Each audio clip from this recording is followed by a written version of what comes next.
Hi guys, I'm Asmo and I have played thousands of hours of Path of Exile 1 and I intend to do the same for Path of Exile 2, and today, together with you, I'm going to be reacting and seeing for the first time all of the 168 active skill gems revealed so far for Path of Exile 2. Some of these skills have been revealed by GGG and some have been collected from footage recorded by journalists and content creators during various demos that happened this year.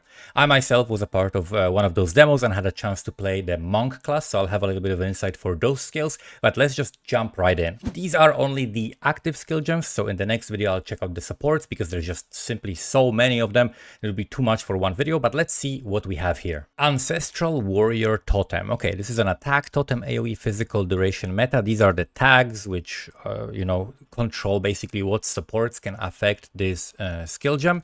And interesting that attack and spell are separate. I see that spell is here as another tag, but I guess this is like a main category of what type of a skill this is. Of course, attacks and spells are separate for you as a player in terms of like what attributes you need to support them, right? If you have increased attack damage, it's only gonna affect the gems that have an attack tag.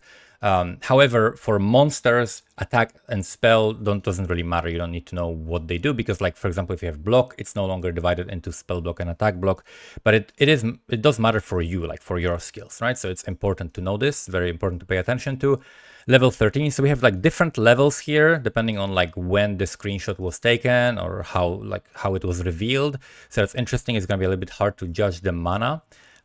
Requirements, one hand mace to end mace. So the totem is only a mace skill and it raises a totem that uses socketed mace skill. So because this is a meta gem, that means you socket other active skill gems inside of that. The duration is 8 seconds, limit 1 totem, so it's pretty basic. Totem base attack time is 1 second, so it's relatively slow.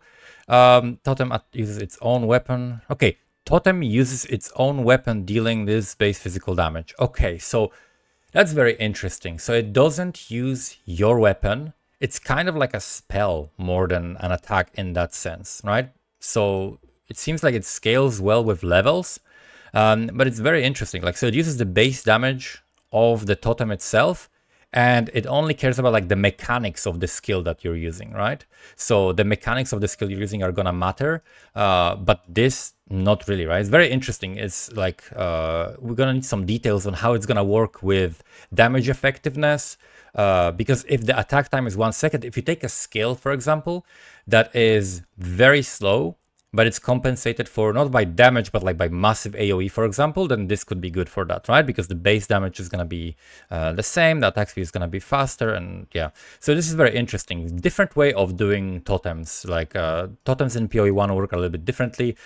Typically when they are based on, like when they're attack based, they use still your weapon, but this uses its own weapon. So this is very interesting, unless this is like additive in some way, right? But that's going to be something that we'll have to see. But so that's the first meta gem. Then we have Arc Spell, Chaining and Lightning, level 10, 35 mana, 0.9. Oh, that's a long cast time. That's a pretty long cast time, but a very high crit chance.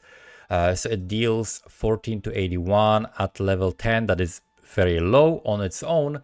Base chaining range 3.5 meters. So that's pretty high, actually. It chains pretty far. Chains 2 times. Base chance to shock enemies, and then more damage for each remaining chain. That's the important part. So with 2 chains, it chains 2 times. So the first target will have 2 remaining chains, which means 100% more damage. So that means this is like 30 to 160 damage, which now it looks a little bit better, right? When you look at it that way. But that's only for the first target. The second target gets a little bit less damage, and then the further you go, the closer you get to like this pure base of this. So that's very interesting. If there are reliable ways of increasing the amount of chains that you get, then that is simply a damage multiplier for this skill. And depending on how many times and how accessible these chains are, that's going to determine how strong this skill is. But overall, like for leveling, maybe it seems decent, but I think, yeah, 2 chains is kind of low. Unless you can like somehow increase the amount of casts or have like totems or something like that casted, then maybe, or like traps or something. But on its own, actually doesn't look that good for clearing. Could be like good single target damage if you can get hold of chains, and then of course clear improves as well. Okay, we get Arkmage. So this is something that has been revealed very recently. It's a persistent buff. So persistent buffs reserve spirit, a new resource, instead of mana, which actually makes really tricky to figure out the mana costs at different levels, right? Because this will be, even this like would be like kind of a high mana cost. But what you have to account for is that it's no longer like in POE1 when we reserve half or even more than half of our mana during leveling to reserve like auras and heralds. Now we reserve the spirit, and so we have the whole mana pool, right? And you're kind of like always gonna have mana flask no matter what. So this means that mana costs can be a little bit higher, and it's not gonna be as punishing. So I expect to see like a little bit higher mana costs than I would expect in POE1 in this. Okay, so this buff, what does it do? Reserves 100 spirit. That's a lot. That's a lot of spirit. While active, causes your spells to cost additional mana and deal extra lightning damage, both based on your maximum mana. Okay, so spells gain 5% of damage as lightning damage for each 100 maximum mana you have. Okay, so if you have 2000 mana, then you gain 100% of the spell damage as extra lightning damage. Okay, and then spells cost an additional 5.35 of your maximum mana. So that's actually not that much. What? That's not that much. That seems pretty good actually.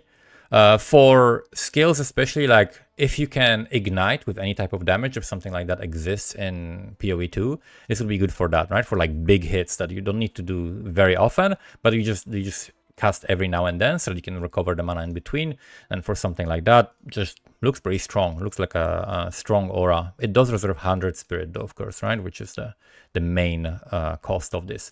Okay, we get Arctic armor buff, spell persistent cold, 30 spirit reservation. That's pretty low. I wonder if this goes up with level, the spirit reservation, or if it stays the same. Because with auras in PoE1, typically the reservation just stays the same, no matter what the level is. We'll see if this changes in PoE2. So we have critical strike chance, 11%. That's extremely high. Then we got Conjurer's Icy Barrier that gains stages over time. While the barrier has stages, melee attacks that hit, you will remove a stage to cause a burst of ice that deals cold damage to the attacker. So no AoE, only the attacker. And the damage seems, so this is okay, this is level 4, level 10. So for that early level, it might be alright amount of damage. But gain stage 1, okay. So I was thinking, okay, what if you like use it against something, because this is basically like cold thorns, right? What if you use it against something that hits really quickly? But even then that doesn't work well because you can only hit back 3 times and then you have to wait 1.5 seconds. So this seems like actually not useful at all. This seems like just cold thorns are kind of an anti-synergy, right? Because cold damage is gonna like chill, slowing the enemies or like freeze the enemies. In general, if you're scaling cold damage and dealing damage with other skills, that's kind of stopping enemies from hitting you. So it seems like an anti-synergy to have it with cold damage. Maybe it could be better if you could convert it to different type of damage, right? Convert it to lightning or fire, because as far as I know, in PoE2 you can convert like to anything you want, pretty much. The conversion is going to be working differently than in PoE1. So maybe with conversions it could be good. But without conversion or like this enabling something else, like I think there was a unique dagger that they revealed that first hit that you do guarantees a freeze. But I don't know if it's first hit with that weapon or first hit in general. If it's first hit in general, then maybe this could be used for like automatic freeze. When something hits you, you automatically freeze it. Other than like crazy synergies like that, this looks pretty bad in terms of like just utility, right? Like it's just like not good, not worth just using at all, seems like. Armor breaker, that's interesting. Okay, so we got attack, melee, strike, AoE, and is used with maces. All of these attacks are gonna be relegated to like specific weapons, and these weapons are gonna be the ones that are associated with the classes that will be most likely to use them in the early access, right? So not all weapons, not all skills are of course revealed. There's gonna be like probably more than twice as many as we have here, which is absolutely insane. Like actually hundreds of skills. So let's see the stats on this. We got 80% base attack speed. Okay, so pretty slow attack, pretty low amount of damage as well. Knocks enemies back and breaks 1562 armor, but this is level 12, requires level, so this is level 42. In the end game, I think like regular mobs, as far as I know in POE1, a lot of mobs have like 10k armor or something like that. If they use similar numbers and if the armor formula is similar, then it's not gonna be that much unless you're doing like a lot of really small hits, right? So as far as I can see, there's also, let's look at these both together, because there is also one for Crossbow, which works a little bit differently. So this is a projectile skill, and okay, load a crossbow with a clip that can be fired rapidly and break enemy armor. Use this skill again to reload the clip. So we've got 425 attack speed of the base, attack damage 28%, and then can fire 14 bolts before reloading, and each of them breaks 7 armor. But of course, this is only at level 14, and this is level 42. So huge difference, and this of course is like supposed to hit multiple times really quickly, because you hit way faster. So, and each bolt will do more damage, right? So this skill kind of like supports itself. So it could be good in terms of like single target damage, because you just start with this and you just ramp up the damage and then you hit with something else.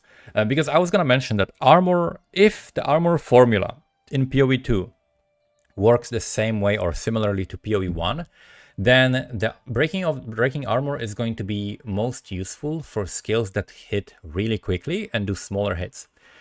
Because in general, in PoE1 at least, the higher the hit, the less effective the armor becomes, right? And to the point where if you're doing like a one big mega bonk, the armor almost doesn't matter, right? But if you're doing like lots of tiny hits, then the armor is very impactful. So for something like that, and like this supporting another like fast hitting skill, this could be probably useful. But if you're doing like one big hit, then it's probably not gonna be useful, right? But of course, it all depends on the armor formula and how much armor the monsters have, plus like how else can we deal with armored enemies, right? So this all boils down to the math, right? Which we don't know yet. So we'll see. Ball lightning. Spell AoE projectile lightning.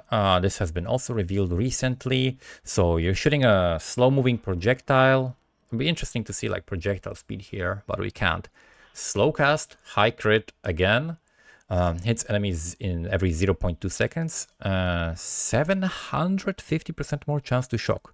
Okay, so if you pick up like some base chance to shock from the tree, if you get like, so I don't want to do the math, but if you get like what, 7, it's like 8, so like 12. Okay, I don't know. You don't need that much, right? You need like 15% or less % chance to shock or something like that.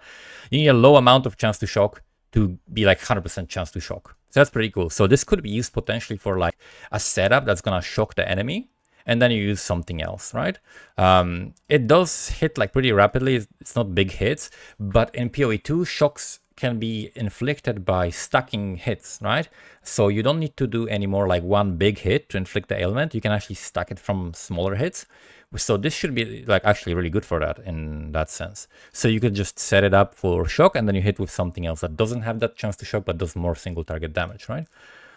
Fires beams at targets within 1.8 meters. Yeah, so this is effectively like a radius of the ball, and then the slower the ball moves, the longer the target will be within that radius, and the bigger the body of the target, also the longer it will be in that radius. And so each individual ball can do more damage. So you want to actually fire these slow balls and maybe attach like slower projectiles to it or something like that to extend that duration of it zapping the enemy, right? So works pretty similarly to PoE1, except like the huge shock multiplier, chance to shock, right? Not shock itself, not the effect, but the chance to shock, which is still pretty good. Barrage spell. Okay, that's interesting. Barrage is a spell, and it has a duration, and has a cooldown time and cast time. Okay, so this is a bow skill. Ready a volley of arrows, empowering your next bow attack to repeat multiple times. Consumes your frenzy charges to add additional repeats. So this basically empowers your next bow attack to repeat additional time, plus 1 repeat per frenzy. So if you have the default like 3 frenzy charges, then you can do 4 repeats with this, right? So you're sacrificing time that you would be taking to attack to load up more attacks, right? Empowers, blah, blah. Okay, this amount of repeated skills attack time is added to this skill's cooldown to a maximum of 30 seconds, and maximum buff duration is 5 seconds. All right, so this means basically that the longer the attack time, basically the slower the attack, the longer the cooldown, because it's gonna hit harder, right? So if it's gonna hit harder, it's gonna have longer cooldown to kind of balance that and standardize that. So this, let's see. So the damage is gonna be the same. So you're sacrificing is for 4. So if you have the base 3 frenzy charges, 0.7 seconds to do 4 attacks. It's roughly like 0, let's say like 0.2. Okay, so if you're doing 5 attacks per second, or like more than 5 attacks per second, and you have only the base frenzy charges, this is not worth using. But let's say you're doing like 1 or 2 or 3 or even 4 attacks per second, and you have 3 or more frenzy charges, then this is worth using, right? So that's what it's gonna depend on.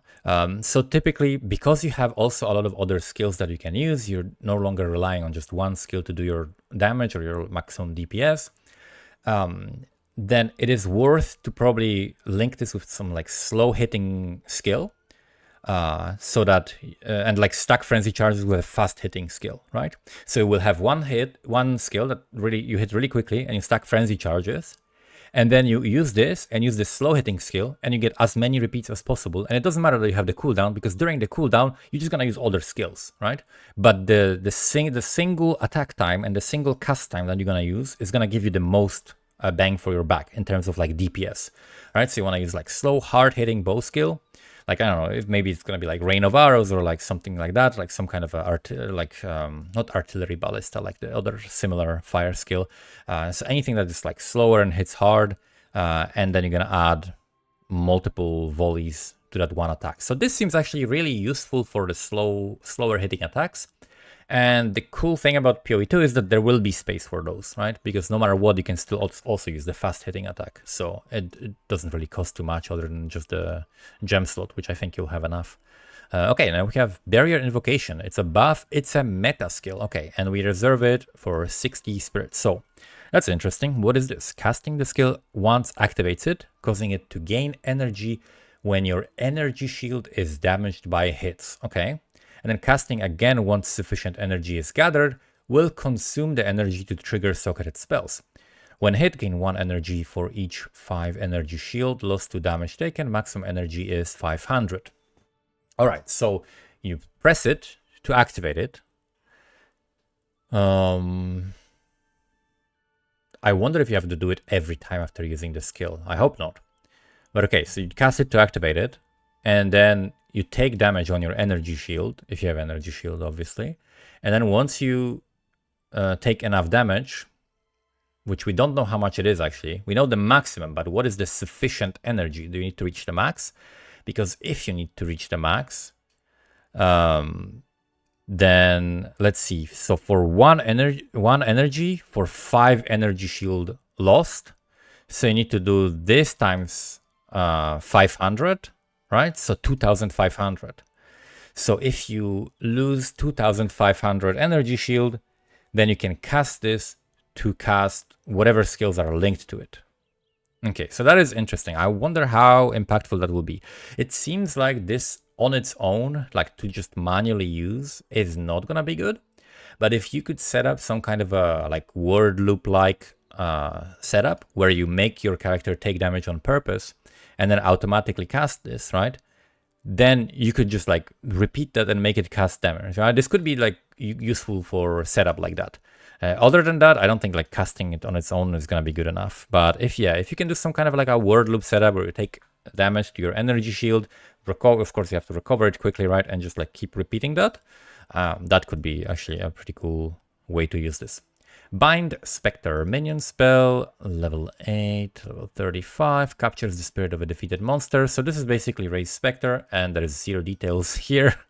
And there's going to be probably details, of course, when you open the skill, right? And see that, and you're going to be able to see, maybe depending on the level or a type of a Spectre, or like your other like stuff on your passive skill tree that's going to determine like how much spirit you reserve, because that also doesn't say, like each Spectre will reserve a certain amount of spirit, but I guess you'll see that on your skill gem like page, right? So here we can't really say much about this.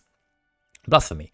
Okay, this is a buff persistent AoE aura, kind of like in POE1, I guess, right? Combines all socketed curses into one aura, applying their effects to all nearby enemies. Socketed curses apply an aura around you and reserves 30 spirit per socketed curse, which is actually pretty nice. That's actually not too much. Not too much. And this is level 10 requirement. That looks actually pretty decent, depending on, of course, on AoE, right? How much access we have to AoE. But for skills that you are interested in, like dealing damage around you, let's say you're doing like, you know, something that deals damage around you, you have like an aura, like a death aura or RF or some kind of a, you know, cyclone-like ability that hits around you. Or even minions, right, that you're just like running around. That could be potentially used if you have like extra spirit. Seems all right. Seems like not too high of a cost to justify using it if it helps you like press less buttons, right, and still have the curse available. If there's like no auras that really boost your damage as much as a curse, or you need like a defensive curse, seems actually pretty decent. Seems usable for sure. Blazing Lance, projectile fire attack. Wow, what is this? This looks like a very slow, hard-hitting attack. So maybe like 4 ignites. Projectile spears all targets, deals fire damage per second. Okay, so never mind, it can't ignite because it's a dot. Blazing Lance, wow. Converts 50% damage to fire damage, base radius, wow, this is like impossible to evaluate because we'll have to see like what is the shape of this, right? Like how does this actually work? This is like a spear skill, right? But I think spears are not really gonna be released. So this is like a huntress skill.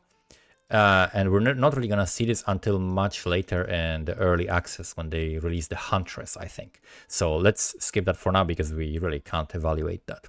Bone Cage, spell duration AoE physical Nova. Okay, so we got Nova skills as well. High crit chance, but also slow cast time. Raises a ring of bone spikes around you. The spikes explode when an enemy touches them, damaging and pinning nearby enemies. So I'm assuming pinning is gonna be like stops them from moving or something, right? Probably. I'm not sure what else can it be doing. Okay, causes physical damage, hits are pinning, pins enemies as though dealing 50% more damage. So maybe like duration of the pin depends on how much damage you're doing or something. Cage radius, explosion radius, and cage duration. Okay, so this is pretty interesting. So this is like a Nova skill that leaves a lingering effect for 1.5 seconds, which is the duration that can be modified. And it's gonna have a bunch of cages. How many cages? How many like things you have? Let's see. How many bone spikes do you have? The spikes explode, but how many of them are there?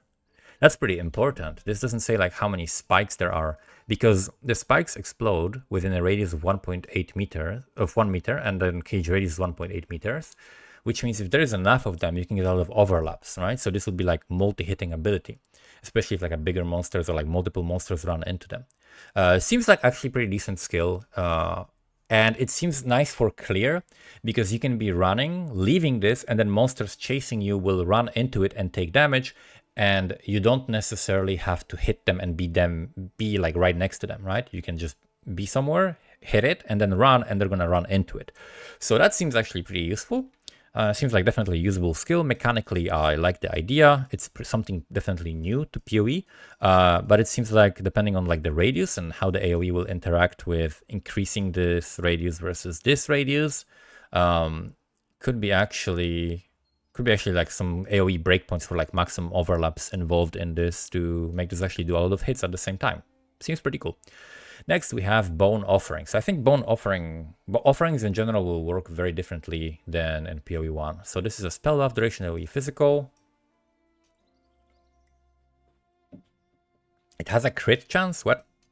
So it impales a skeleton on a bone spike to shield your minions while the spike remains. Okay. The shield absorbs all damage from the next hit each minion takes, then explodes. Okay. Does it do damage? Because it says critical strike chance.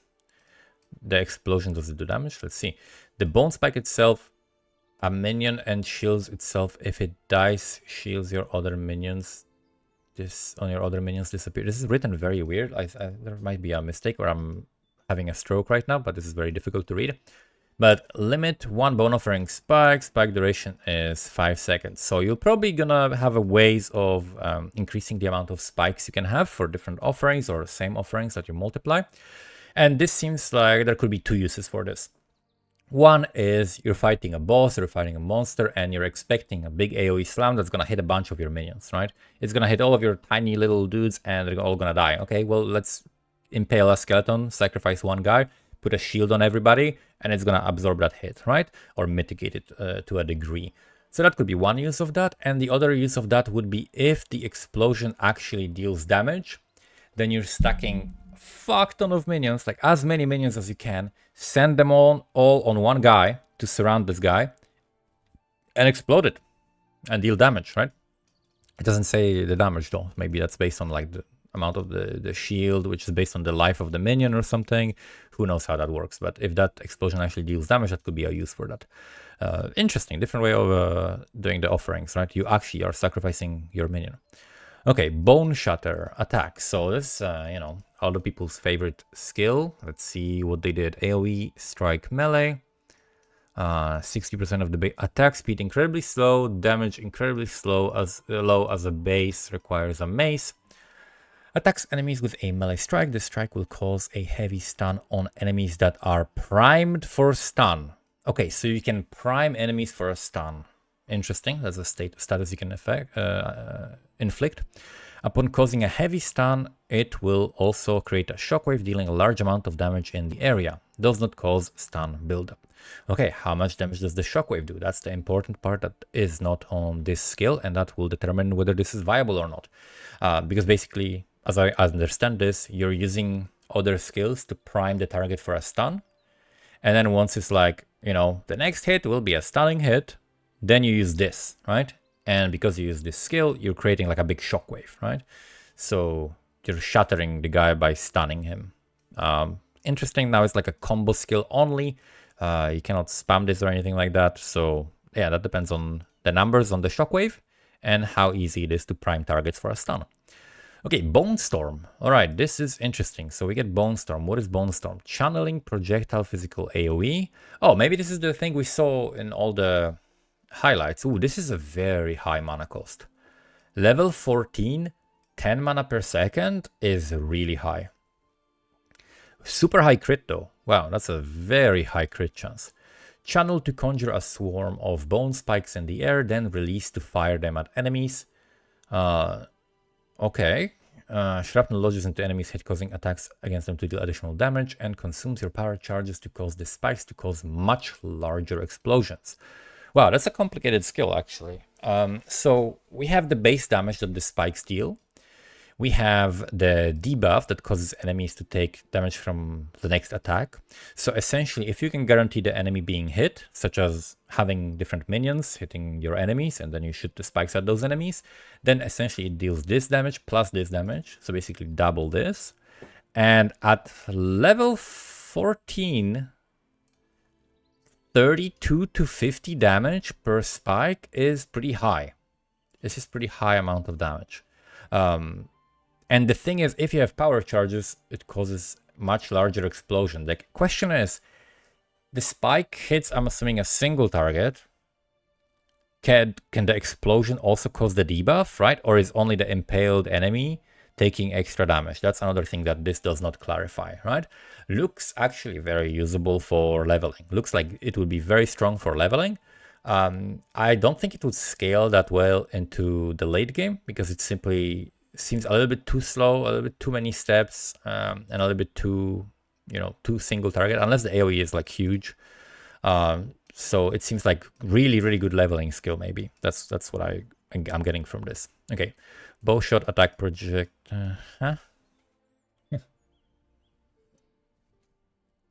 It's just like a basic attack, so that you can like support a basic attack, I guess. Just good damage, I guess. Good damage. So like your basic attack, it's like a basic attack that does 50% more damage. Okay, interesting. Cast on crit. All right, now this is interesting. So how is the cast on crit in PoE2? So this is a reservation skill, persistent skill. trigger and a meta skill, so we can socket other skills in it. Reserves 100 spirit, a lot. That's like the highest amount of spirit reservation that we've seen so far. Like that's the skills that are really powerful and impactful seem to reserve that much. While active gains energy when you critically hit enemies and trigger socketed spells on reaching maximum energy. All right, what is the maximum energy? We don't see. All right, maybe depends on the level or something. Gains 10 energy when you deal critical strike with a skill and triggers all socketed spells and loses all energy on reaching maximum energy. All right, so basically, okay, triggers also, yeah, the maximum might also depend on like how many skills you socket, right? That's also something that, again, we cannot say enough, like we cannot say much about this without enough information. But it, yeah, looks very different, right? Looks very different because maybe you can increase the amount of energy your persistent like skills are gaining through some passives and things like that. Maybe there's a way to do that, but it seems like it might not be a thing where you're like dealing, like casting with every single hit, right? Like you might not be able to like get 100% trigger rate with every single hit that you crit, you cast something, right? So this is interesting, very different way of doing this. But you have to remember that because you are no longer doing this, you're no longer linking this to your skill that is a trigger, right?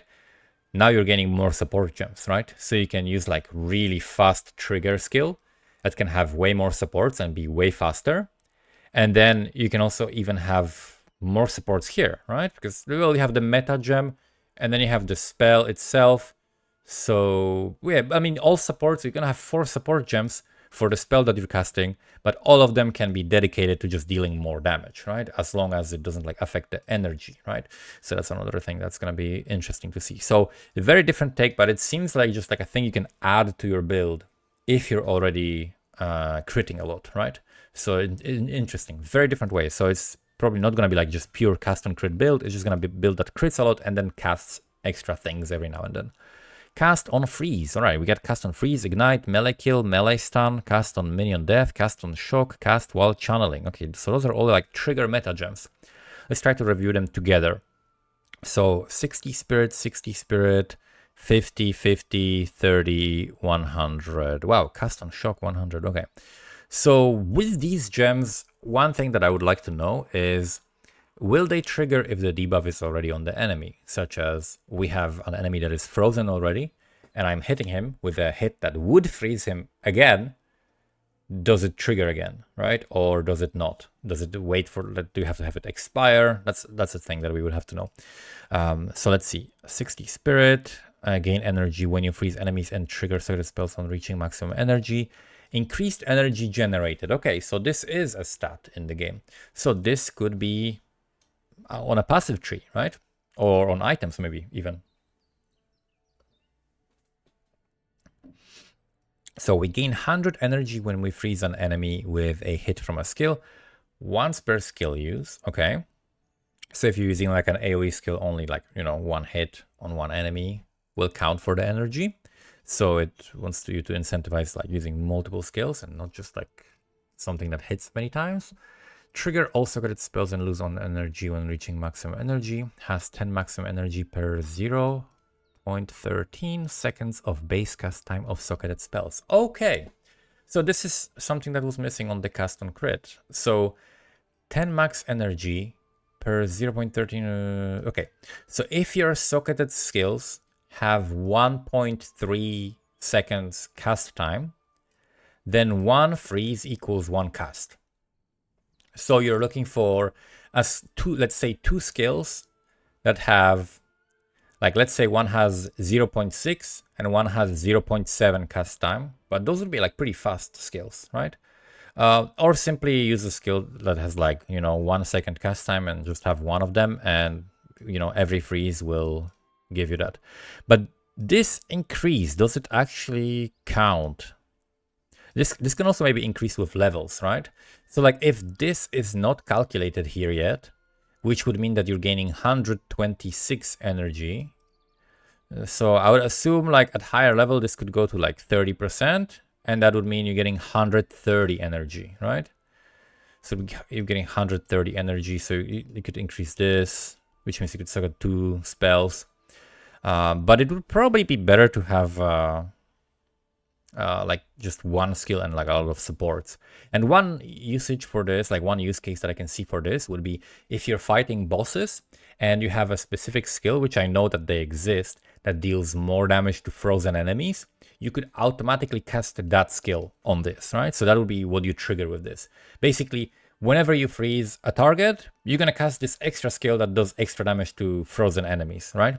That seems like the main use for that, actually, not just like making a whole build around it, which seems like the direction is in POE2 to give you a lot of different skills that will enhance your build, rather than to give you a lot of different skills that you can make your whole build around that one thing, right? Instead, you make your build around a lot of synergies, right? So you're gonna look for like, basically the other skills are like now different vectors of scaling your like delivery skill, right? So you have like skill that delivers the damage or ailments or whatever, and then you have other things triggering and adding to it and comboing with it and so on, right? Which just creates so many interactions that the game is going to be definitely way more complex. And by complex, I mean not necessarily more complicated as in like harder to understand, but there are going to be more options and more builds and more ways to play the game as far as I can see. It's going to be way harder to balance. It's going to be insane, but very, very interesting. All right, cast on Ignite. We got similar skill, same reservation, but it gains 20 energy when you ignite an enemy with a hit from a skill once per use. Okay, so same amount of like max. Very, very interesting. So they expect you to freeze way less than you ignite, which kind of makes sense, right? Like ignite can be like your main source of damage and you just continuously ignite, and you have to ignite to do damage if you're playing an ignite build. So it has to be possible to do all the time, but freezing is like a hard CC. So you cannot just do it non-stop, right? They can't let you do it non-stop. So that makes sense. There's this difference. And let's see the shock one, which is kind of a similar. So shock one also is just like that. And then 1 second. Okay, so the shock one has a different max energy. This also can be just like they've been released at different times, or because this is a different level, right? Higher level can have like higher max energy, stuff like that. And it does reserve 100 spirit also. This is pretty crazy, right? Huge amount of spirit. And we have melee kill and melee stun. Both reserve 50 and gain 30 energy when you kill an enemy with melee hit. Reserve spells lose on energy. Socketed skills deal 50% more damage, but I don't know how I would use this for damage. I would more likely use this for some utility, right? Such as like you kill the enemy and then you have another skill that consumes a corpse to do something, like to grant you a buff or to heal you. There's probably going to be something that consumes a corpse or does something else to like refresh a buff that you maybe just used, right? So maybe you have like a skill that buffs you, and you are basically going to consume it while you're attacking something. And then once you kill it, then you're going to use this to refresh it, right? If you want to like automate something. So it could like automate something for clear, things like that. I don't think this will be like really used to do damage, because again, this is something on kill, and on kill effects are typically not that reliable. Next we have cast on melee stun. So stuns are going to be more reliable than they were in POE1 for sure, which Quinn69 is going to be very happy about, that you can like just reliably do stuns and heavy stuns and things like that. So 10 energy per enemy power when you heavily stun on an enemy with melee hit. Okay, so you're going to get more energy when you do a heavy stun on a unique than when you're doing on like a normal random mob, right? Which makes sense, right? Because they're harder to stun, so it's going to like kind of balance that. Gains 2 energy per enemy power when you stun an enemy with melee hit. So that's for like regular stun, not the heavy stun. And then triggers all socketed spells. Same thing as the other ones. Okay, so this one might be like actually useful, right? So as long as you can guarantee stuns, this can be something that can be useful. The 50 spirit cost is also not that high. This might be actually like one of the better ones here. Simply because it has like the lowest. Oh, but it has a cooldown though. It has a 1 second cooldown. That might be the limiting factor here, yeah. It still might not be that easy to stun more often than once per second. but it definitely seems more reliable than the other ones. So that seems very interesting. And we have cast on minion death. Gains energy when your minions die based on the defensive power of the minion. Huh. I wonder what is defensive power of the minion. Does it sum up like life, armor, evasion? Does it count resistances of it? I wonder, because you could make very strong minions that have a lot of life, scale this life, but make them also take a fuck ton of damage from different effects, and then like do something like explode them, right? Like you can have like minion instability type stuff where you're exploding the minions, and so they're dying, and you get to cast this thing, right? Like for free, basically, like just like an extra thing you're casting that fits your build. So that could be very useful. And 30 spirit, not too much, could be useful. Cast while channeling 100 spirit, ridiculous. Ridiculous amount of spirit. Okay. Cast while channeling gains energy while you channel. On reaching max energy, trigger all socketed spells. Gains 60 energy per second. Loses 25 per second while you're not channeling. Loses all energy when reservation becomes inactive. Triggers all socketed spells. And max energy per base cast time of socketed spells. So we've already seen one channeling skill, which is the Bone Storm. It has 0.75 cast. So where is this? Cast while channeling. So this would be 75 energy, right? So you'd have to channel slightly longer than a second to cast another skill. Could be interesting. Like definitely I can see that you can have some synergies with that, because this is similar to cast on crit, where you're no longer sacrificing support gems in your main skill in order to trigger this, right? So like your main skill is going to do its own thing no matter what. You're not really losing anything other than the spirit, right? And maybe mana cost if you're like casting the triggered skills and they cost mana.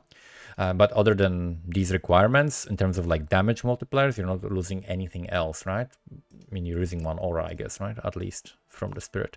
But it could be worth it in case especially of like special synergies, right, between channeling skills and other skills. So seems like could be definitely useful, and it could be broken as well, right? Like it really, it's hard to tell without all the numbers and like in practice how it's gonna work, right? Because certain things have like it's gonna depend, like are the channeling skills good, right? Do they have combos with them that are useful? That's what it's gonna depend on. Let's see, next thing, charged staff. Okay, we got quarter staff, so that's gonna be a monk skill. Consume all power charge to infuse your quarterstaff with electricity for a duration, adding lightning damage and lightning shockwave to your quarterstaff attacks. Reusing the skill while the buff is active grants additional duration and damage up to a cap. So you can keep stacking it a little bit, and it's just a buff if you're simply using power charges and you're not using like specifically skills, because I know like some skills just do like better, they consume power charges to have an increased effect, but this seems like you specifically consume it to buff them with flood damage, but it doesn't have anything like how much damage and stuff like that. It's probably going to depend on a lot of other things, but yeah, so this is one of those things that you could potentially use with these triggers, right? Because it's like a buff that you might not want to have to like manually press, so it effectively becomes like an aura, right? It's like a persistent thing that you can basically reserve, like, 100 spirit or 50 spirit, maybe you can do it cast on melee kill or something. So whenever you melee kill, it can give you a power charge, and then depending on the order, maybe that power charge can be immediately consumed by this if you cast the charge staff with the cast on melee kill trigger, and then that will empower your next attack, which again, you're gonna kill the mob and just gonna keep repeating that, right? So that could be an interesting way to use these trigger skills for buffs like that and conditionals that you basically don't want to have to press manually, and you can just automate them. That could be really interesting. Then we have cluster grenade, and also keep in mind 0.75 cast time, right? So not only by automating you're gaining, the ability to like just play the game without having to press more buttons, but you're also saving that cast time, and that basically equals to doing an additional attack, which means just more damage, right? So depending on like how frequently you recast these, that could be basically like a percentage damage increase. That's how we can look at it as well.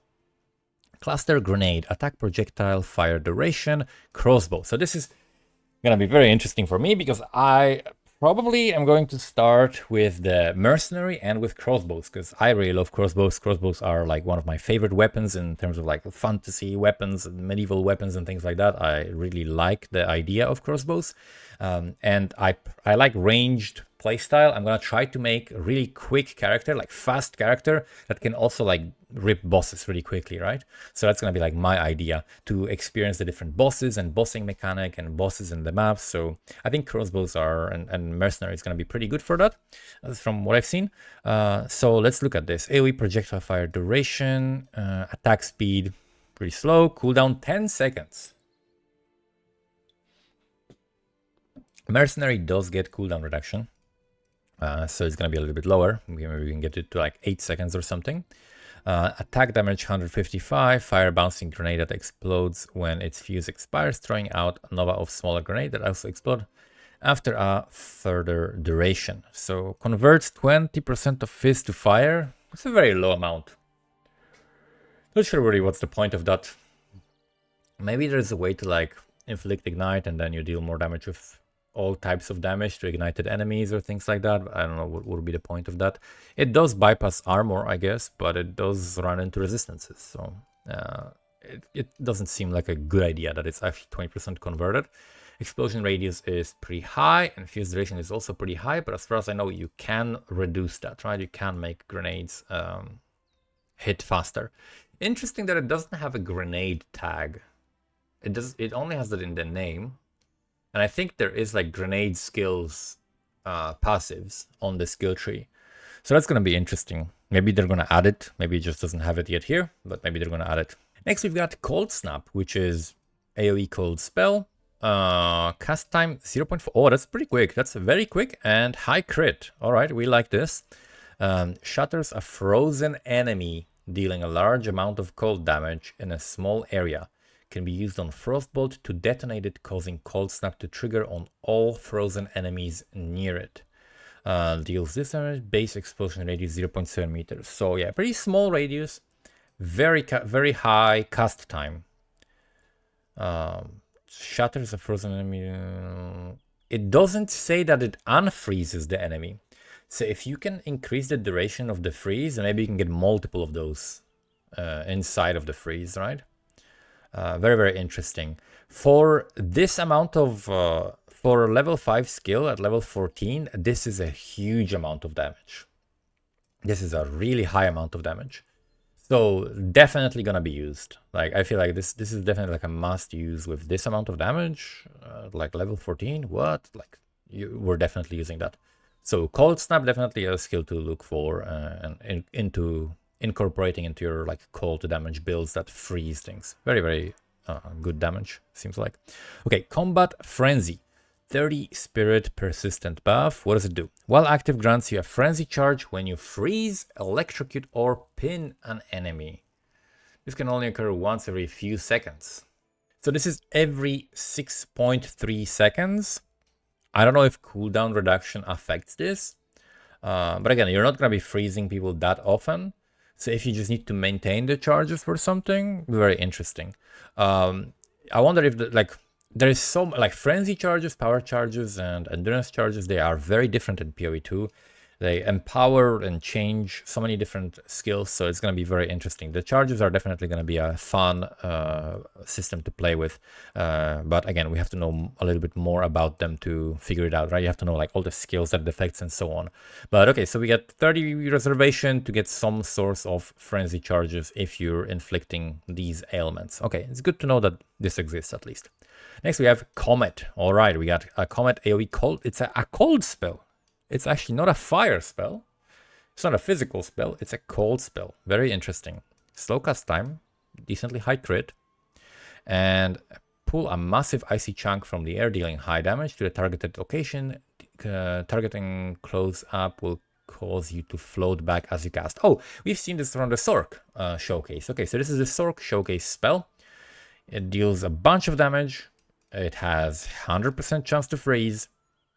And this is the base radius. So this can be used for, this is like a single target skill basically, right? So if you're fighting like a boss, you can use this in combination with Cold Snap and you get like a 2-button combo. do a lot of damage, right? Freeze with one, explode it with another, and you just keep doing that. It doesn't have a cooldown, but it does have kind of a long cast time, right? If you can fit 2 cold snaps per 1 combat, that'll be pretty nice. If you can have long enough freeze duration, but we'll see. Contagion, it's an AoE duration chaos spell, cast time 1 second, pretty long, again, pretty long cast times from what I've seen. Afflicts a single enemy with a debuff that deals chaos damage over time. So Contagion afflicts a single enemy, important, it's not an AoE like in POE1, afflicts a single enemy.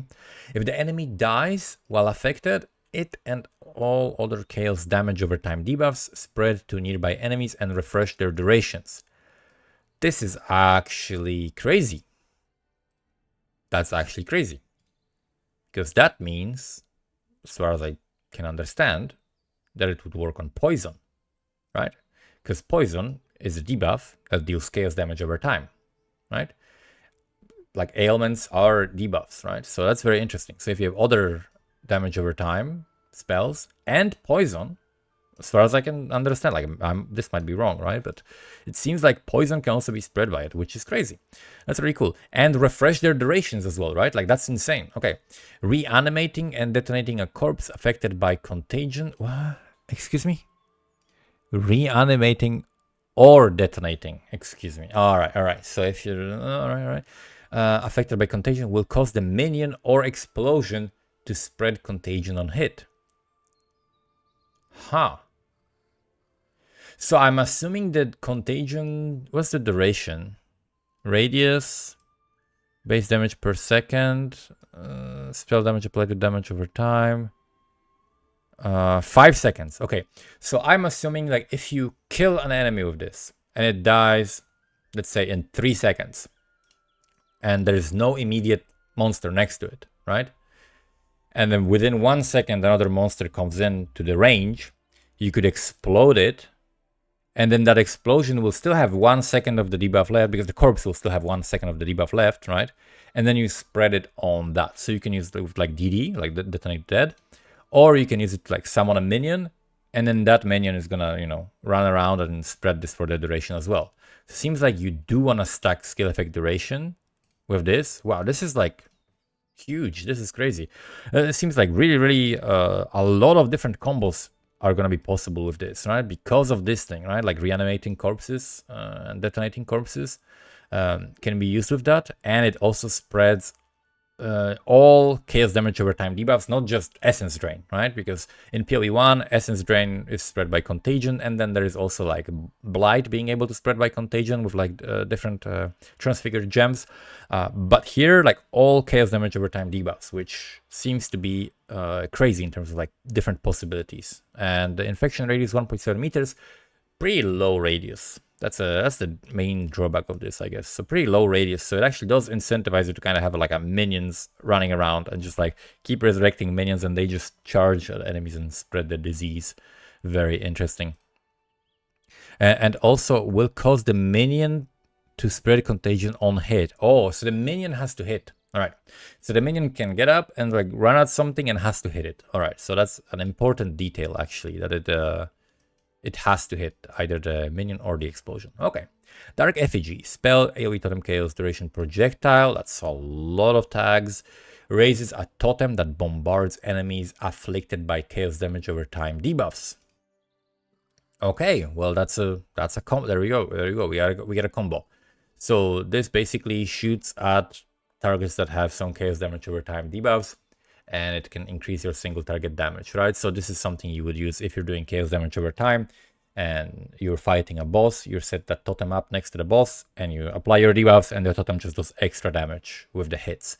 And the hits could be used to trigger different effects, right? Because when you're doing chaos damage over time, sometimes you're just applying debuffs. If you're not actually like playing poison build or whatever, you might be just applying debuffs, and you might be missing hits, right? You might be missing like a source of hits. Like for example, you can have a debuff that also says, you know, hits do extra damage to enemies or whatever. And if you don't have a source of hits, then you cannot benefit from that. But this totem could add that type of an effect for you.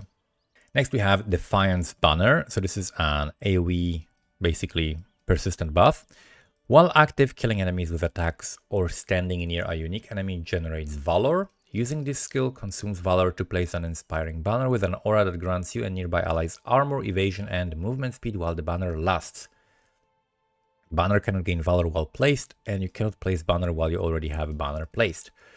That's very complicated. Very, very complicated. Basically, you get extra defense. That's it. And if you want, you get like extra boost of speed, right? So if you're like clearing and you're just killing monsters, right? You're stacking valor because you're just killing like enemies with attacks. So you're stacking it. And then so when you stack it to the max, you just press it and you run out of it really quickly. So you get like a little boost of speed. Or you can get to a boss and then place it down and you get extra armor and evasion. It actually does not seem that good. I mean, for 30 spirit reservation, just like a tiny boost of speed every now and then. If you are leveling and you literally have no other aura, like no other thing you can reserve, then maybe. But yeah, this doesn't seem very strong unless you're like really scaling armor and evasion, right? And going hard on that, and then somehow they also provide you with damage, maybe. Then we got Despair. So this is just a regular curse. Curse enemies have -2 chaos res, radius, duration, very simple. Yeah, just not much to it. Just very high mana cost. Normal cast time. It's not too slow. It's pretty good. Yeah, and that's a lot of res shred for like level 31. That's a lot. Pretty good. Pretty good curse. Detonate Dead. AoE fire and physical. Deals physical damage equal to 20% of corpse maximum life, and fire flat damage. Okay, pretty decent explosion of the radius, or radius of the explosion. And that's basically it, 8% crit. So it has a base crit, important, okay, base crit. I wonder if all of the components, because in POE1, this component has a crit chance, right, as a spell, like it can crit as a spell, but this component does not count as a spell and does not benefit the same way from critical strike chance, like increases and things like that, and the base crit to spells. But in POE2 that might be different, right? I'm assuming they're simplifying things in POE2 and it's gonna just be affected, both elements of that are gonna be affected by that, but I might be wrong, it might be different. But yeah, like very simple, straightforward skill, I think. Not much to talk about. Detonating Arrow. Attack projectile channeling detonator. All right, so we got a bow skill. A 19 mana per second on level 31. Pretty high. Attack speed very slow. Attack damage very slow. Channel to build up power before firing off a burning arrow. The arrow will detonate on impact at maximum charge, causing an explosion in an area around it. Gain 120% of damage as extra fire damage per stage, maximum 4 stages. Wow. So 40, so if you have like 1.2 attack speed bow, let's say, then it would 40% of that would be, so you'd have to do it times 4, so 160% of that. This is pretty slow. So obviously like an ignite skill, right? Like you get 100 damage, like you get like physical damage as fire added, like pure fire damage added. But this seems really slow because the attack speed is 40% of the base, right? So let's make it simple. It's with 40% of the base. If you have like 1 attack per second, this is so complicated to count it that way. So if you have 1 attack per second, then that would mean 40% of that. You're gonna do 40% of the attack in 1 second, and then 80% of the attack in 2 seconds. So you need like 2.5 seconds for 1 stage or for all stages. This seems like ridiculously slow. Of course, we'd have to like try it, how it's affected by attack speed and how it looks in practice. But this seems like extremely slow, but could be like, you know, very, very hard hit for the ignites. But seems like slow as hell, like, you know, like very slow snipe skill.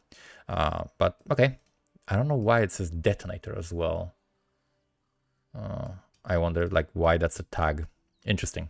Okay, then we have a discipline, just an aura that adds your actually, wow, okay, very different. Allies add 38% of your max mana to their maximum energy shield. So just like kind of like mana guardian, you scale your mana. And you give maximum energy shield to your allies. So this is not gonna be that useful for a single player, right? It's gonna be useful when you're playing with other people, or you really care about your minions having maximum energy shield. But I'm not sure why you would want them to have a lot of energy shield, right? Like, unless you have like some real problems with survivability, this could be huge for that. But it doesn't say the spirit cost as well, which is interesting. Okay. Earthquake. So AoE duration slam used with maces, slow attack speed, actually low damage here, and smashes the ground, dealing damage in an area, leaving jagged ground that slows enemies. Okay, so it can, like, if the enemies are running behind you, they can like keep stacking in it and running into it, and just more and more of them. And then the jagged ground erupts in a powerful aftershock after a short duration, and that duration is 3 seconds. That's not a short duration. Attacking again before the eruption will not create another area of jagged ground. Okay, so you can only have one in the same area. You have to attack somewhere else, right? Jagged ground you create has 100% increased effect. Why does that even exist here? Why does that mod even exist? Doesn't it just have whatever effect it has from the skill? I don't know why this is a necessary line on this. It's interesting.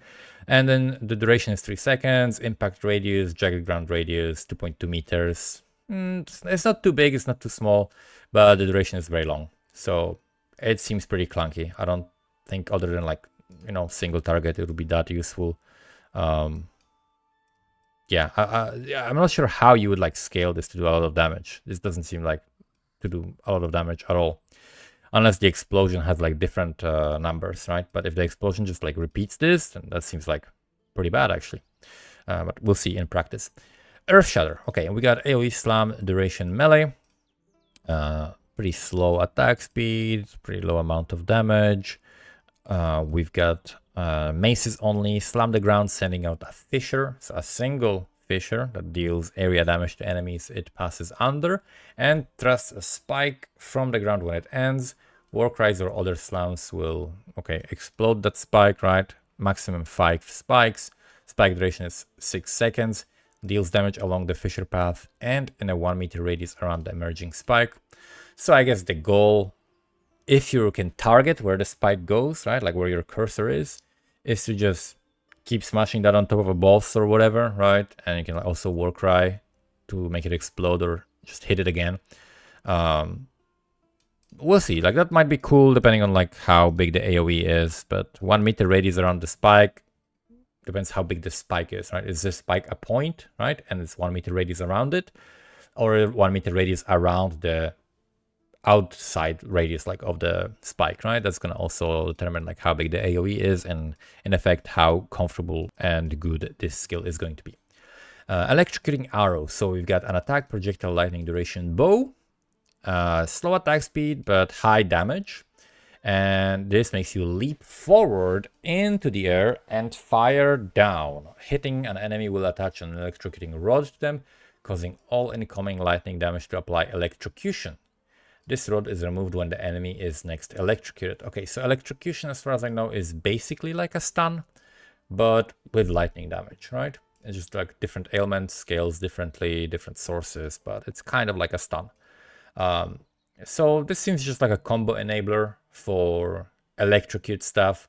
If you have like custom electrocute, or you need electrocution for other effects that scale the damage, that's pretty cool. Yeah, so it seems like slow attack speed, right? Because you have to like jump in the air and then land or whatever. But solid amount of damage, I guess, on this. And of course, enables a very powerful effect, because this seems to be like guaranteed, right? So I wonder how it's going to look on bosses. Like, is it, the ailment threshold type thing where you just can build it up, and this is going to like just simply have a 100% chance to add the damage to the build up? Or how does that work on bosses, right? So then we have elemental invocation. Okay, so this is another, not aura, but basically just like a permanent buff. Lightning, cold, fire, and meta. Wow, okay. Okay, so this like combines like cast on freeze, shock, and ignite. Wow. So while active, this invocation gains energy when you freeze, shock, or ignite. Using the invocation once sufficient energy is gathered will consume it to trigger the spells, and can trigger them multiple times if it has enough energy. Okay. So we got increased energy generated. We gain this much for freezing, ignite, and shock. Maximum is 500, and then socketed spells consume 10 energy per 0.11 seconds of base cast time were triggered. And I'm assuming like different skills will basically add up their cast time. But this is very interesting. So you could trigger a skill like 5 times with this. It's like a fast stacking skill. Oh, this could be good for like stuff that you need really low time. So let's say if you're like freezing something, plus also, you know, igniting and shocking, and then you use the cold snap. And the cold snap has short duration, so you can use it multiple times, right? So this would like trigger the cold snap multiple times for a huge amount of damage. Okay, so this is definitely something to look into, like elemental invocation plus cold snap combo on like a Stormweaver character that freezes, ignites, and shocks to just stack energy as high as possible with a single hit. And then, yeah, that should be like pretty strong combo, actually. That looks pretty good. Ember fusillade. Is that how we pronounce it? Fusillade? Fusillade. Okay, we get a spell, AoE projectile fire duration. We got fast cast time. Alright, crit. Okay. Low mana cost, right? I like everything about this so far, okay? Conjures a blazing ember that hovers above you. Okay, so you cast the thing, floats above you, okay? After a short duration, the ember launches at the enemy, dealing fire damage in an area on impact. Recasting the spell resets the duration of all active embers. Multiple embers fired in the same fusillade will attempt to target different enemies. Wow, okay, this is really cool. This is like kind of like Winter Orb, but kind of like a Winter Orb spark, but fire. It's a very cool combo. Okay, so we've got flat fire damage, 4% point of fresh previous ember fired in a sequence. Okay, hover duration 1.3 seconds, can accumulate up to 10 embers. That's really awesome. So you want to have high cast time and just like spam them, and then they like spam it and then run next to the mob and they fly into the mobs, right? And the more you release, the more damage, right? So the faster cast speed, the more. So you need to cast it. Okay, you can increase duration, I'm assuming, right? With skill effect duration or something. But without duration, to cast it 10 times, you would have to have 0.13. So you'd have to have like, what, like 300% cast speed or something? You have to have really high cast speed, but it would like, you know, high cast speed is fun. It makes your life easier for everything else and makes you deal more damage with everything else. And it has low mana cost from what it seems compared to like other skills. So this seems actually pretty interesting. And for like 14 level 5, this amount of damage, that also seems good. Wow, I really like this skill. That looks really, really fun. That looks like such a fun... I vote this as, so far, the most fun skill to use out of these skills. This seems really, really cool. Because the sparks automatically just fly on the mobs all over. You do a lot of damage. You cast it very quickly. Like, what's not to love about this? I love this. Okay, Ember Fusillade seems like insanely cool. And Feeble. Okay, so this is just a curse that makes the enemies deal less damage. And it is a little bit less effective on unique bosses. That's it. Pretty straightforward, similar to POE1. Doesn't affect accuracy or anything like that. Just makes them deal less damage. Straightforward. Escape shot. Okay, so this is a cold projectile. Leap backwards. 100% damage converted to cold. Of the physical, of course. Plus, okay, so it adds this to attack time. Whatever is your attack time with a bow, it's going to be plus this. So it's like a flat amount. No matter how much your attack speed is, it's going to have this added to it, right? No matter how fast your attacks are. And that is probably so that the animation can play out properly because your character is actually jumping back in the air. Base impact radius, more freeze build up. Okay, so this can be used for like freeze on the enemy, right? Very, very interesting. Yeah, seems like a solid like utility skill. It can be used for freezing, can be used for like moving away from the bosses, away from like danger and stuff like that. Doesn't do that much damage, but good at freezing. All right. Essence Drain. All right, we got Essence Drain. Nice. Projectile duration. Fires a projectile that applies chaos damage over time. Debuff when it hits. Wait a second. Okay, so causes 9 to 16 chaos damage. I think that is the hit. And then the chaos damage over time debuff is simply not listed on this. So that's something that we will still have to see. Cast time, that's alright. And it has a crit chance, because why not? Okay, explosive grenade, attack, projectile duration. So it has 3-second cooldown, but it has 3 uses. Stuff that has cooldown, but it has many uses is a little bit less punishing, because naturally you have downtime, right? While you're running in between packs, you're not needing to like attack it, so it's gonna feel better than a 3-second cooldown. Or it's gonna be exactly 3-second cooldown because you're gonna use like LMP and just shoot all 3 at once, right? Unless the LMP just allows you to shoot with single cooldown use, right? If it does, then that's cool. If it doesn't work like traps, then yeah, then maybe you can just use that and have a little bit better clear that way. Attack speed pretty slow, but attack damage insanely high. So this is on the level of like ground slam or something like that, right? In terms of like attack speed and attack damage ratio, which means like very hard hitting, but it is ranged. Converts some damage to fire, fuse duration, explosion radius, so these things can be modified. So yeah, definitely like a mercenary skill, because mercenary is going to be stacking some cooldown reduction, and then reduced fuse duration, and of course multiple explosions on the grenades. So it seems like your basic like blow the puck up skill that you're going to be using while running. Seems alright, I think this is fine. Like definitely high damage, so could be used for like an ignite playstyle, already converts some of the damage to fire. Very interesting. I like it. Overall, like seems like a pretty solid skill, mainly because of like high attack damage base. Very, very good. Then we have explosive shot. So this is ammunition. Okay, so that means you load your crossbow. Very interesting. I wonder how the ammunition skills are going to work. Whether you have 1 button or 2 buttons, whether you have like attack button separate from the skill, or you have attack button for each skill. That is very interesting. I'm assuming whenever you have ammunition skills or crossbow equipped, you're going to have 1 button for shooting and 1 button for each of the ammunition skills, right? And so the ammunition skills are basically sharing the active skill, kind of. Okay, it's also a detonator. Okay. Loads your crossbow with flaming bolts that explode on impact. The explosion will detonate any grenades in its area of effect. Oh, that's really good. That means we maybe don't need to care about the fuse duration, and we can simply throw the grenades and then blow them up with an explosive shot. That's pretty good. Okay, attack speed, pretty slow.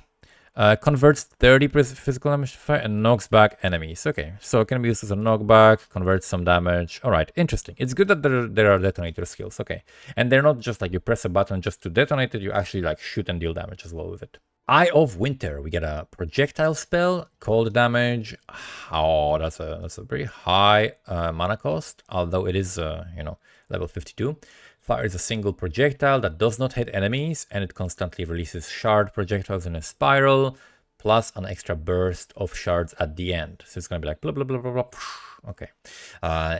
If the eye passes over an elemental ground effect, okay, so that's like the Sork effect, for example, this little storms or like burning ground or something like that, it will take on that effect, applying it to nearby enemies and causing shards to deal more damage to the corresponding type. So this seems like could be a really good skill for the sorceress, right? Because she has like a built-in effect, built-in elemental ground effect, right? So no matter what, you're gonna have it. You don't need extra skill for that. Base duration is 4 seconds. Deals cold damage. This is not that much, but of course, again, it hits many times.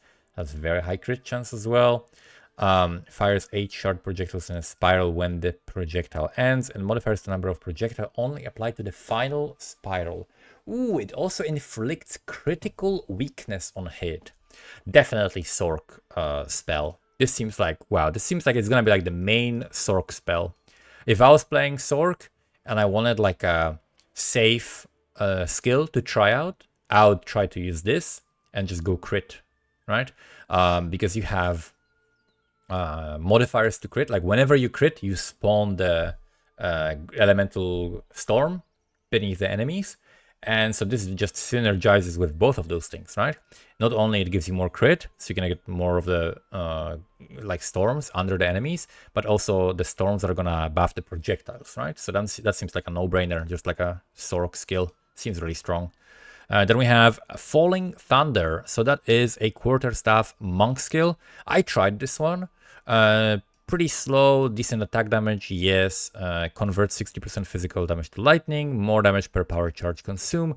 Cone length is 4 meters, 100% more damage if a power charge was consumed, and then projectiles deal also the damage. So this is the skill where like he like jumps and smashes the staff into the ground. There is like lightning, like forking outwards, and it's pretty decent if you can get power charges, right? Basically, what you want to do is use a skill to get the power charge, and then you smash a guy with this, and use power charge again.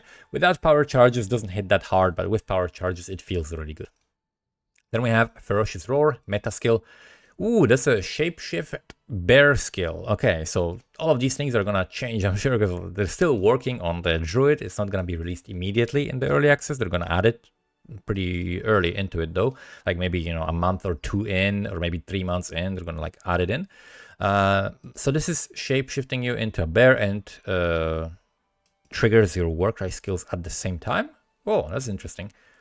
So plus 0.6 seconds to total use time if not already a bear. Okay, so if you're already a bear, you're gonna cast your Warcries, right? You're gonna trigger your Warcries. But if you're not a bear, then it's gonna turn you into a bear and take a little bit extra time to turn you into a bear so that the animation can play out, which makes perfect sense as well. All right, and then skills deal extra damage, increased AoE, exerted attacks deal increased damage. All right, so that seems like that's gonna be definitely a skill that you use to just start smashing as a bear, right? You use this meta skill, and you just do all your shouts and just like smash with a bear skill, right? So that seems like it's gonna make it easier for you to use multiple skills while also swapping the forms, right? Because if you would have to swap to the bear form and then use the Warcry and then use another Warcry and then use a skill to attack, it'll be a little bit too long. It would feel a little bit more clunky. But with this, by using this skill, you can shapeshift while at the same time using Warcries with one button and priming yourself for like a big slam with the bear attack or something like that. That's pretty cool. Okay, that seems like a very useful skill. I like that things like that exist, and they can make things like that because now we have so many more gem slots, right? We're gonna have so many like more skill gems per character. Okay, Fireball, spell projectile AoE. So this is just Fireball. Launches a fireball that explodes in a nova. Okay, I was wondering that because during the previews that we saw in the different trailers, we saw that the fireball explodes and there's like smaller fireballs flying out. And I was wondering whether that is a support gem or a default behavior, because I've seen it. I thought it's a default behavior because they were showing the gems for a second and it looked like there were no supports, and then they put LMP and then you shoot 3 of them, but they still had that effect where they explode into multiple fireballs. So I guess this confirms that Fireball by default will have that, which makes it have extra clear, right? So that is very interesting. It's an interesting take on a fireball because they're making it a projectile rather than trying to scale AoE, right? It's not like in D&D or whatever, we point at an area, it flies there and then it explodes there, and the explosion radius is what you care about. And instead, it's basically the projectile and then the further projectiles that split from that you care about. So it's a different take on a fireball, right? But yeah, it makes sense. It's a little bit stronger than in POE1 then because of this extra projectile stuff. So then we have Firestorm, AoE sustained fire duration. What does sustained mean? That's a new tag. Okay. Rains flaming bolts over the targeted area. So this is the damage, impact radius, storm radius, pretty large radius. And we have storm duration is 6 seconds.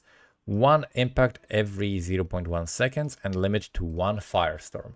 So I wonder, why does it have sustained rather than just duration, right?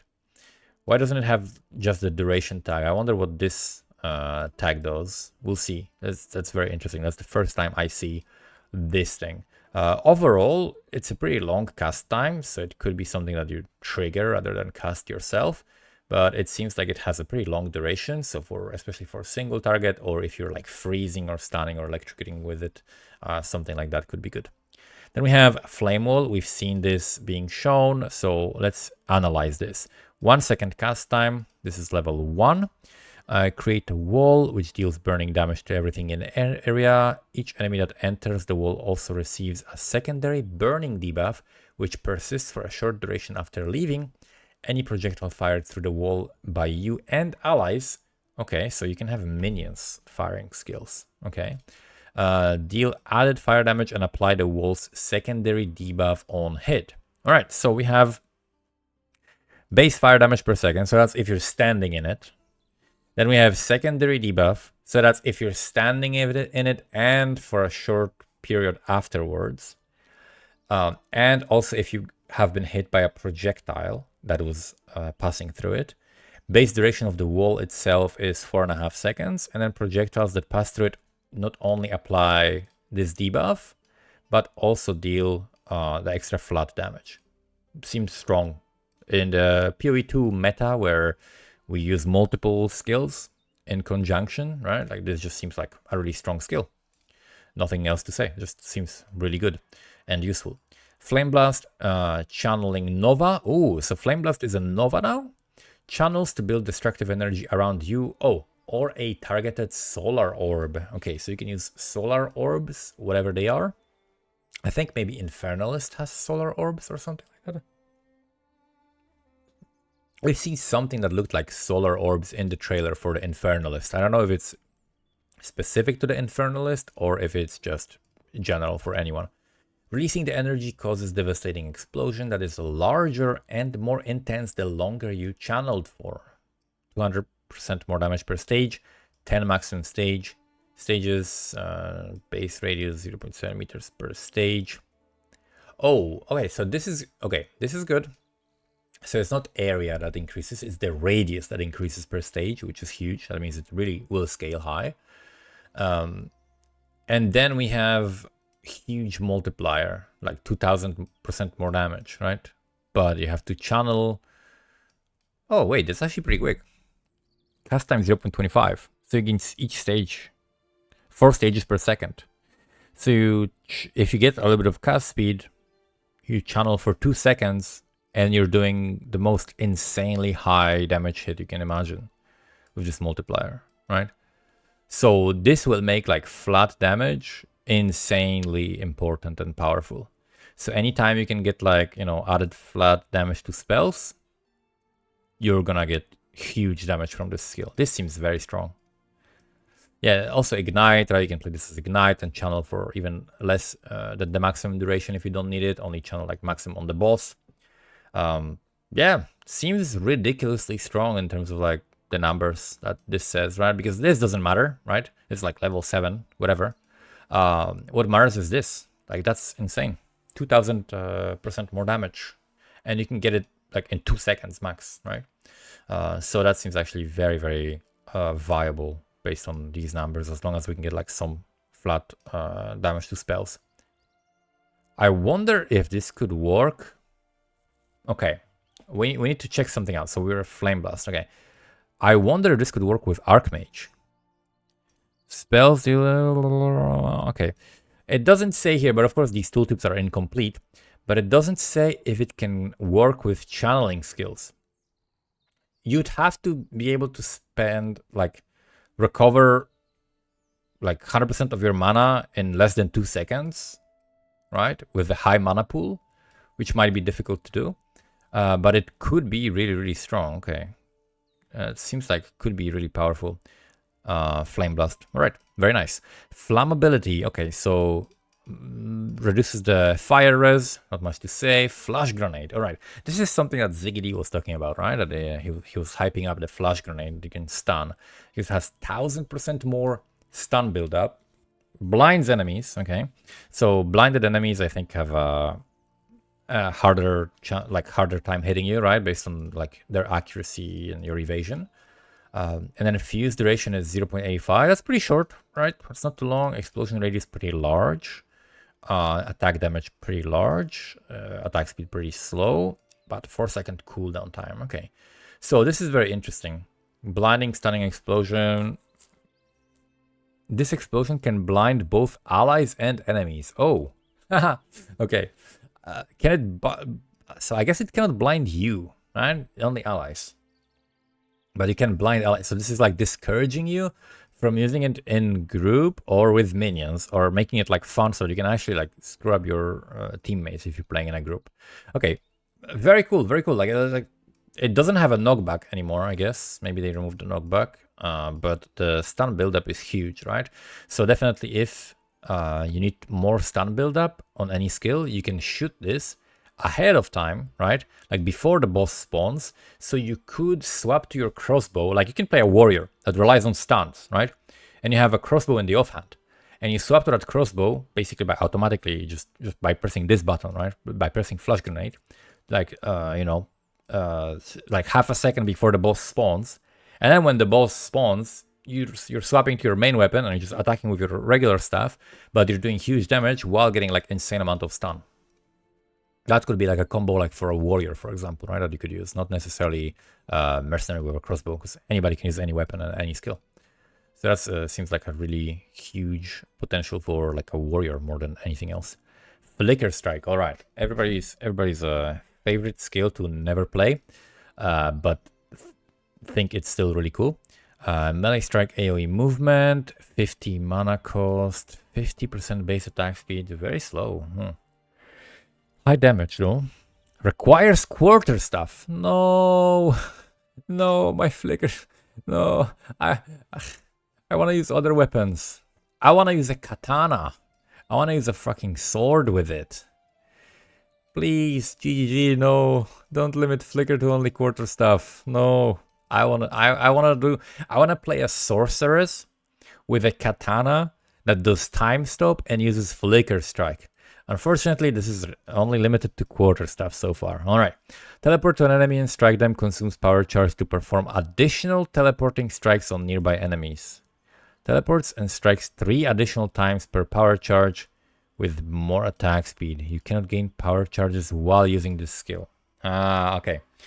So seems like this is just like a flashy one-time thing, right? So you're building up your power charges and then you just press this a couple times, right? And you clear the packs. Interesting, but very different from POE1, right? Very different in the way it works. Yeah, it could be really nice, like burst damage, right? Could be really good burst damage. You could strike the same enemy, right? You could just keep striking the same enemy. So it could be really good for single target, if anything. Because what, like damage is high, 285 more attack speed. So this could be pretty good for just single targets, right? Stacking power charges with something else that hits as hard as you can, and then using them with this. Okay, but very different than POE1. Fragmentation rounds. All right, so as far as I know, this is like a shotgun, right? So this is like a shotgun ammunition for the crossbow. And we have loading with piercing bolts that fire in a burst. I've seen from the playthrough that this is like one of the first skills that you get, right? It's like one of the first early game skills. Bolts that hit a frozen enemy or ice crystal consume the freeze or shatter the crystal and cause an explosion of shrapnel. So you could using with freezing skills. Attack damage 50%. Consumes freeze on enemies to do 300% more damage. Ooh. Okay, so really huge potential for damage with the frozen enemies. Multiple bolts from one burst can hit the same target. Bolts pierce 2 targets, fires 10 bolts per burst. So the way you want to think about this is Graves from League of Legends, okay? If you play League of Legends or are familiar with it, Graves is a character that has a shotgun and has basically, instead of like one auto attack, he shoots multiple, but they can hit the same enemy. So you want to be close to the enemy, you want to run up to the enemy, and then you shoot in a cone, and then close up, they all can hit the same target, right? So even though attack damage is 50%, if you're firing 10 bursts, that is basically what? 10, so that's 500% damage, right? And then if they're frozen, even more. I think I'm gonna be using this a lot if I'm lacking damage, right? Like for single target especially. Well, of course, the drawback is you have to reload, right? And also, so like attack speed is like pretty low. But as if you're like investing into reload speed, then you don't need really cast speed, right? Because this is like pretty much instantly shooting it. So this seems really strong, like the numbers and like utility of it, and the fact that it can clear as an AoE for targets that are further away from you. The fact that it has inbuilt like 2 pierce already, so it pierces 2 targets, and so it can hit like 3 targets in a row. And if they're close together, they can get hit by multiple bolts. That seems very strong. This seems like a really, really good skill, and definitely something I'm gonna be looking into using early on as a mercenary. So this combined with something that freezes. I hope there's like a freezing... Oh, frost bomb. But it's not a grenade. I want an actual bomb that freezes so I can use it with this, and we can do insane amount of damage. But yeah, freezing and fragmentation rounds sounds like it's gonna be very, very powerful, like huge amount of burst damage. And I think the game director for GG actually in a recent interview was talking about this being like one of his favorite combos. So it's probably overpowered right now, so I'm definitely gonna start with that. Okay, freezing mark. All right, so it's a AoE mark called duration Nova. Yeah, it's a mark is a Nova. Marks a target, making them more susceptible to being frozen. When the marked target dies, a cold Nova erupts from the corpse. Ooh, there is a typo here. This Nova does not use your weapon damage and instead uses its own base attack damage. Okay, limit 1 marked target, mark duration 8 seconds. Hits against marked enemies cause 28% more freeze buildup. Does this Nova deal... Oh no, it's only when you kill the target. Huh. Okay, so the explosion doesn't seem useful, but the more freeze buildup can be useful, of course. Okay, very interesting. It doesn't actually look that useful, because you have to like recast it every time while clearing to do a little bit more damage, instead of just why not just like cast a spell or whatever that just does cold damage, just does more damage, right? Like unless this Nova does like huge amount of damage, but I doubt. All right, so now we have Frost Bomb. This is interesting. So we have 3.5 second cooldown, huge crit chance, and it creates a crystal that pulses with cold for a duration. Each pulse applies debuff to nearby enemies for a secondary duration, which reduces life and energy shield regeneration rate, and also inflicts cold exposure. When the crystal duration ends, it explodes, dealing heavy cold damage to enemies around it. So I was actually, because of this line, I figured out a combo for the sorceress with this, right? So if you're fighting a boss or you're fighting something really, really tough, right? Let's say you're like pushing content that is way above your level and you need something to, you don't care about going fast, you only care about like doing fuck ton of damage. A combo with this, because there's a cooldown skill, would be to stack increased duration, right? As a Sorc. And use skills that work well with increased duration for your regular DPS, right? Where you just want to go fast, but you do stuff that has, you know, maybe some ignites, maybe some debuffs, maybe some storms, whatever. You're just stacking duration. But then when you go to like a tough enemy, as long as the time stop works on bosses and other tough enemies, right? But it probably does, I would assume. You can cast the Frost Bomb on top of the enemy. It's going to have a long duration. So in order to keep the enemy there, you cast time stop, right? Then you cast or time freeze. Then you cast the time snap to reset your cooldowns. You cast another frost bomb on top of it. And then you cast another time freeze, right? To freeze the enemy for longer. And then when the time freezes end, you got both of these frost bombs exploding for huge amount of damage. Maybe you can fit something else into that combo, right? With cooldown and then reset that cooldown. But this seems like you can get huge amount of damage in that combo, keep the enemy there and actually reliably do it, right? You're going to have the exposure, you're gonna have a huge amount of damage, you're gonna keep the enemy in the explosion, right? You're gonna stack all the duration to get more damage, because it's literally like a more multiplier per 0.1 second duration. So that could be a very interesting combo that you can do this. And of course, you know, chance to be freezing, right? So you can potentially freeze the enemies and just like continue that, right? So that could be like a big bossing combo where you just like freeze the boss, time stop, and do crazy amount of damage. So that would be something I would look into for sure. Frost Wall, we got spell duration called AoE, and we have cooldown time 3 seconds and 3 uses, similar to the grenade, and it deals this amount of cold damage, 8 second duration, ice crystal length, and ice crystals have maximum life. Okay, so the enemies can actually hit this, right? I think. And then the crystal explode if sufficiently damaged or if pushed hard enough. So if you're casting it next to like a big boss and he's like a giant guy and he's running into it, then it's gonna explode. He's gonna run through it, but it is gonna deal the damage to him. So this is pretty cool. Like, this is like a crowd control type of thing. You can like crowd control enemies, stack them together, deal damage, and this is also gonna deal damage, so you're not really wasting it for just utility, but also for damage. And as far as I know, of course, they showcased support gem that makes it so that this is a circle, so you can like trap monsters in it, right? Guaranteeing that they're gonna have to run through it, right? And either damage it and take damage, or run through it and take damage. Okay. Frostbolt, so it's basically like a slow flying projectile. It pierces all enemies. It has some synergies with other stuff. It explodes on colliding with terrain. We don't see the damage here, but the cast time and the crit chance is pretty like standard, pretty average. Frozen Locus. Okay, so this is interesting. So this is a quarterstaff. Oh, I think I used this skill. Yeah, this is one of the skills that I actually used during the playthrough that I was doing in LA when I was invited to the event for like console playthrough, and I was playing with Aero couch co-op. And this is the skill that makes you basically jump backwards, but you leave like a pod on the ground, and it's like an ice crystal, and it basically explodes whenever you damage it with something else or whenever like a monster hits it. But the way that I would use it was if there was like you run into a corridor and it's like, holy shit, there's like so many monsters running at you and you just cannot kill them with one hit. So what you do is you jump backwards, leaving this frozen locus, and then you slam it with like a glacial cascade, and then the glacial cascade together with the frozen locus exploding is doing so much AoE damage that you just blow up whatever is there, right? So that was actually pretty useful, but you do have to get used to like how to use it, right? But it was pretty useful skill. Furious Slam, attack. Okay, so this is a bear skill.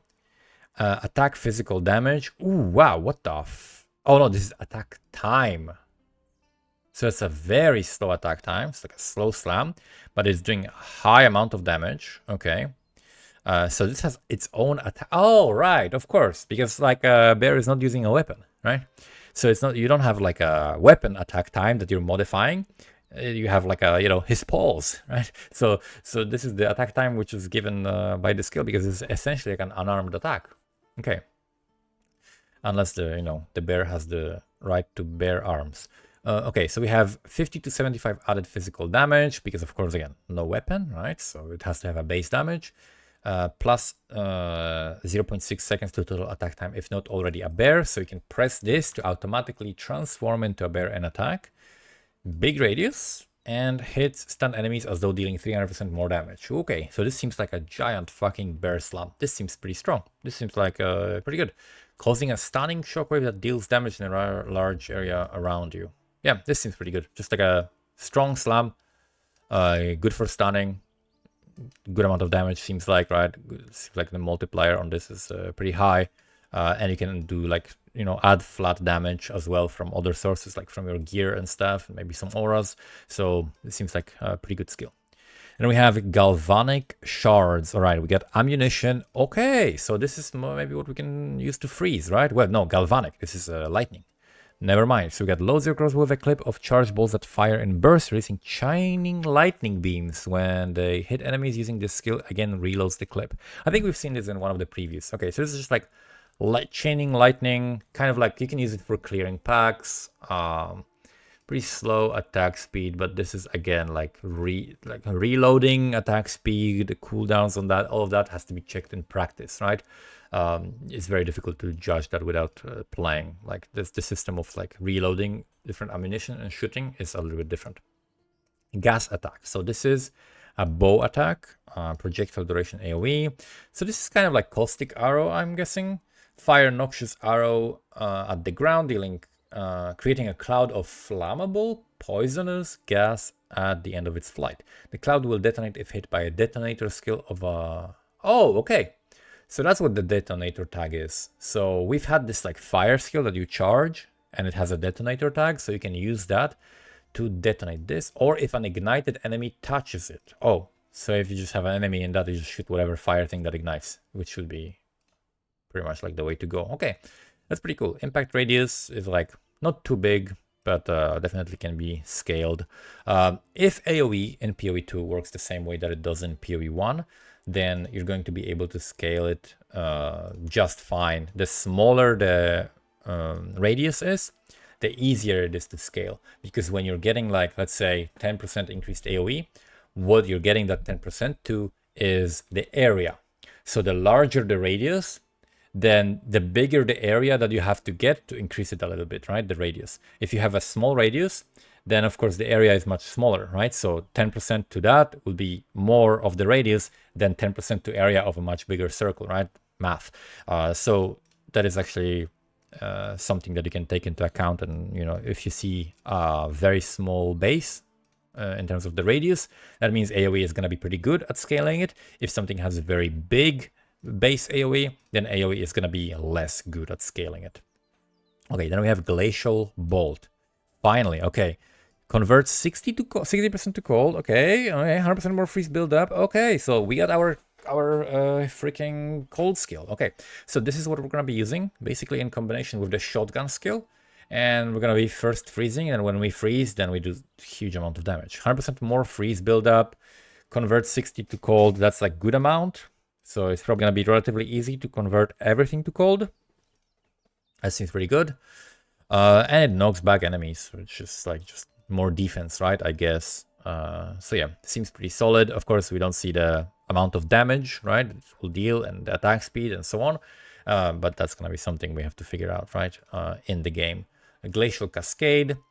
This one was pretty good, but here I see the numbers and they actually look terrible.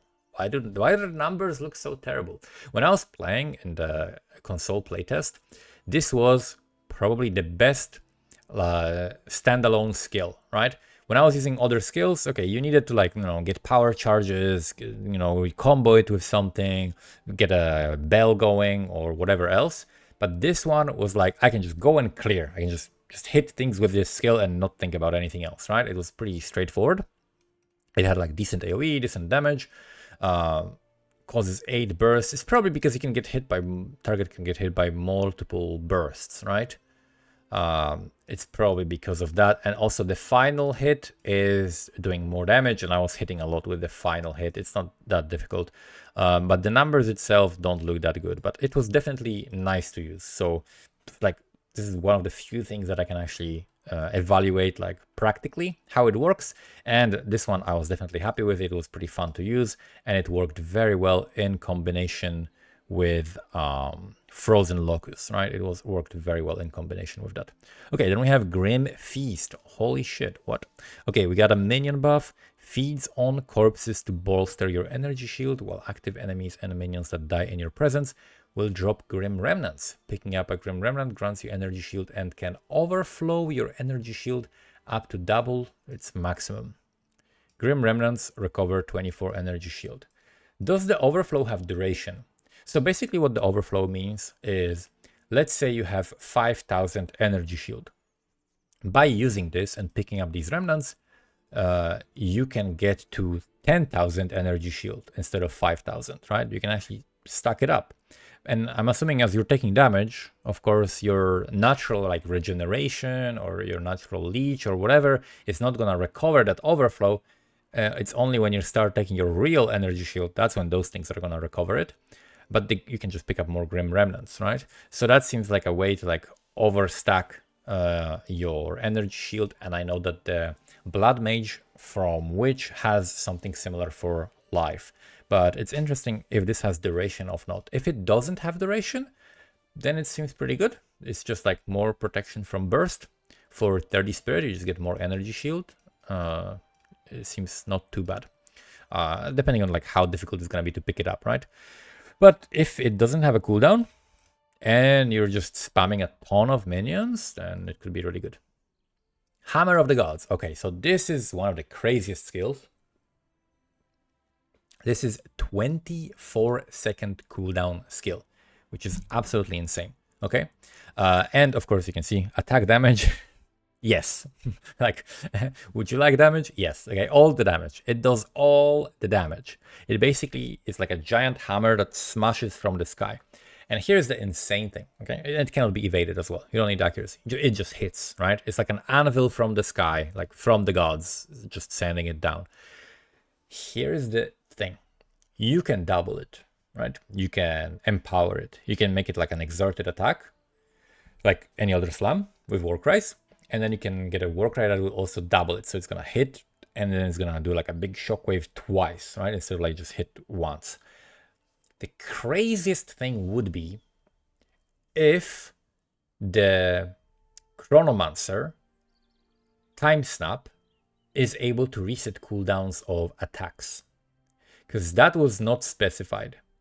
In the trailer, I think, Jonathan was saying that the Chronomancer Time Snap resets all of your abilities, but then he says, so that the sorceress can use, all of her spells again. So he says it resets all abilities, but does it reset all abilities or does it reset all spell cooldowns? If it's all abilities, this is the new build, right? You're playing sorceress and you're dropping Hammer of the Gods. You're playing slammed sorceress, okay? If this cooldown can be reset by the sorceress time snap or whatever, right? If it only works on spells, then okay, we just gotta play it with other classes. But a good class to use this as well would be the Mercenary, right? Because the Mercenary has a large amount of cooldown reduction, and it has cooldown reduction also available in its ascendancies. So this could be something that you can look into as Mercenary or as Warrior, and of course maybe more other later and stuff like that. But you do have to use a mace or ideally two-handed mace, right? But this is the most insane skill probably that we've seen, and it all depends on like how you can abuse this cooldown. Okay, Hand of Chayula. So now we have an attack skill, Chaos, Meta, Unarmed, or Quarterstaff. Okay, so this can be used unarmed, although there's no unarmed animations yet, apparently. Okay, so this is something that would be like the Acolyte of Chayula would want to use that, right? Because like a monk skill. Decent damage, decent attack speed, dashes to an enemy and strikes with unarmed attack, applying socketed curses. Oh, this is a meta skill. And marks with increased effect. This skill always strikes with your bare fist, even if you have a quarterstaff equipped. I don't know what's the, consequence of that, but fine. Cannot be evaded. That's great. Plus to crit chance, increased effect of socketed curses, and marks. So seems like that's how you're gonna be applying curses, right? Like you have to have a quarterstaff, I think, or be unarmed. So potentially any build could use this. You have to have an offhand weapon with, quarterstaff, and simply socket all your curses and marks to whatever your limit is. And then you just get a way to apply them with increased effect.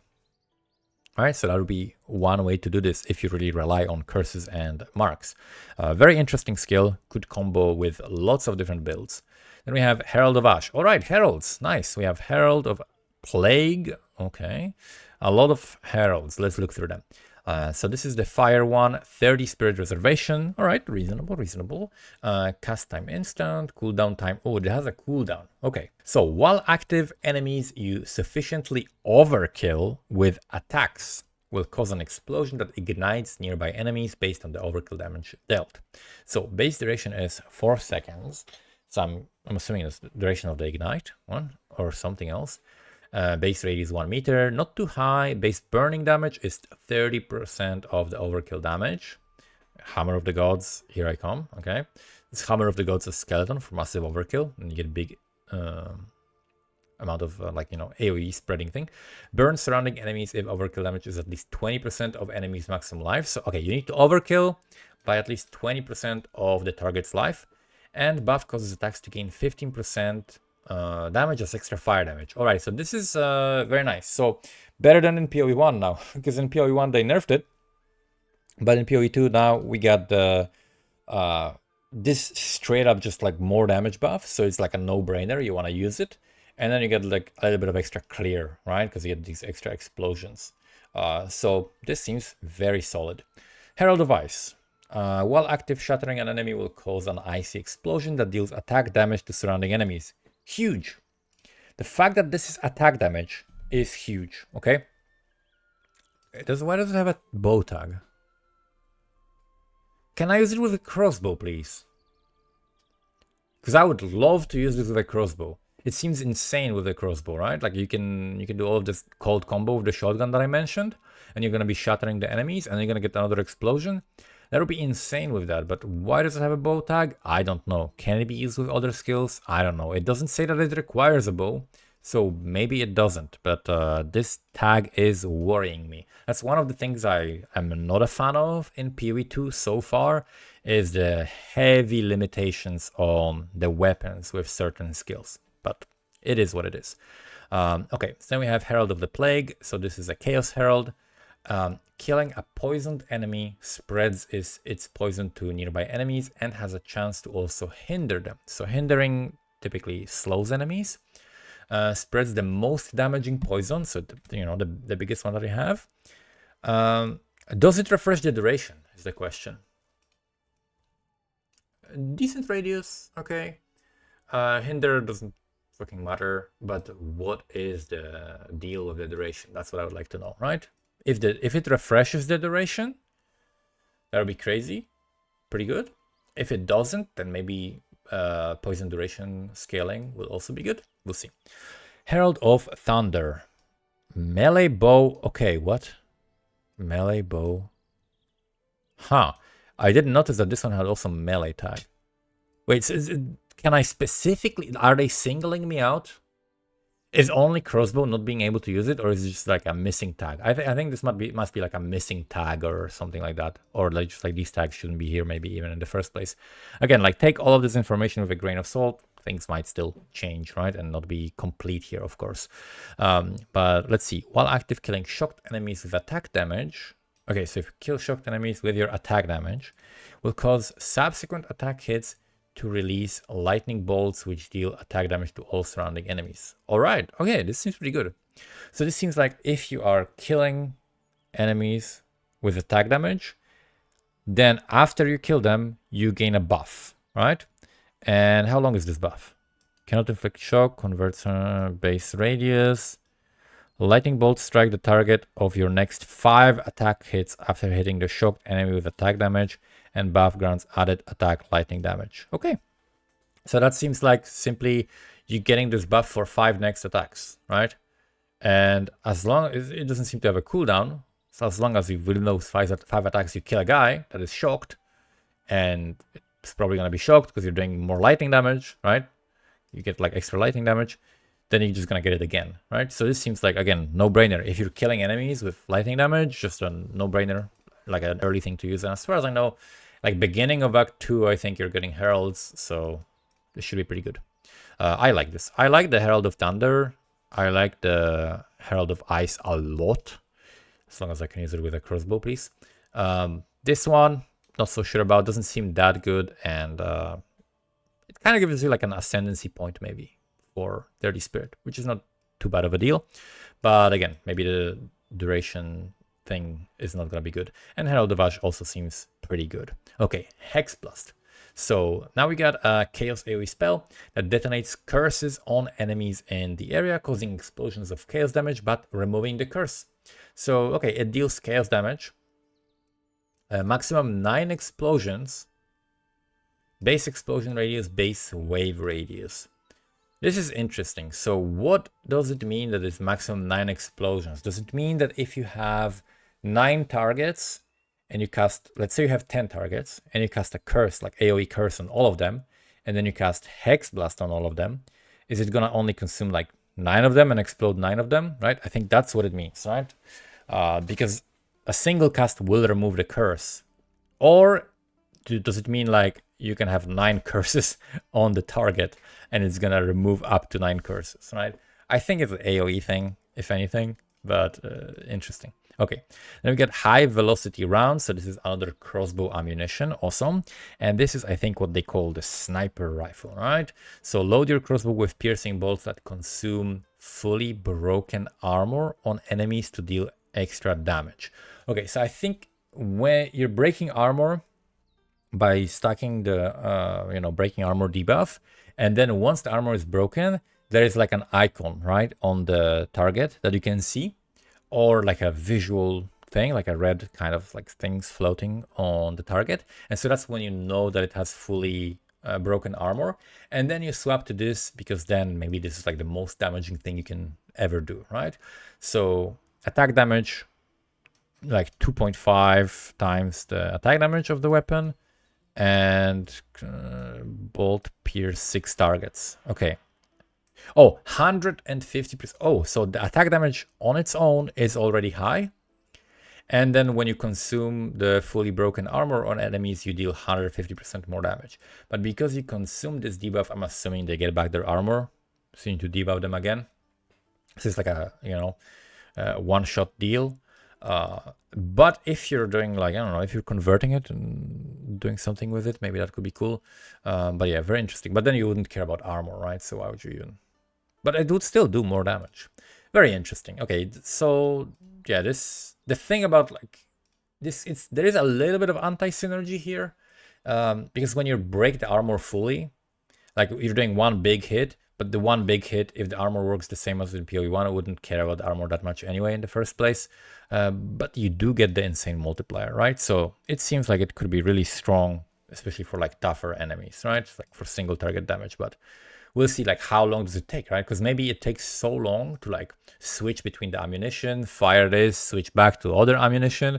Maybe you could just like attack 3 times with the other stuff instead and do just as much damage, right? So that's something that we're gonna have to test in practice depending on like the reload time and stuff like that. All right, next we have Ice Nova. So this is just a basic classic skill. Ice Nova expands. It has a knockback. It has 100% more effective chill, and it has a pretty good radius. So this is level 1, 4 to 6 damage. That's what you would expect. It can also target a Frostbolt projectile and originate from that Frostbolt projectile, and maybe cause more freeze buildup instead of more effective chill. Okay, so it's very standard. That's what we would expect, kind of similar to POE1. Ice shards. Okay, so this is again crossbow ammunition, another cold one. Very interesting. So loads the crossbow with a clip of icy bolts that rapidly fire at the ground. Oh, so this is this thing that shoots at the ground. Okay, does it do damage? Converts physical damage to cold. Okay, so it does do damage, so you can shoot at the enemies, I guess.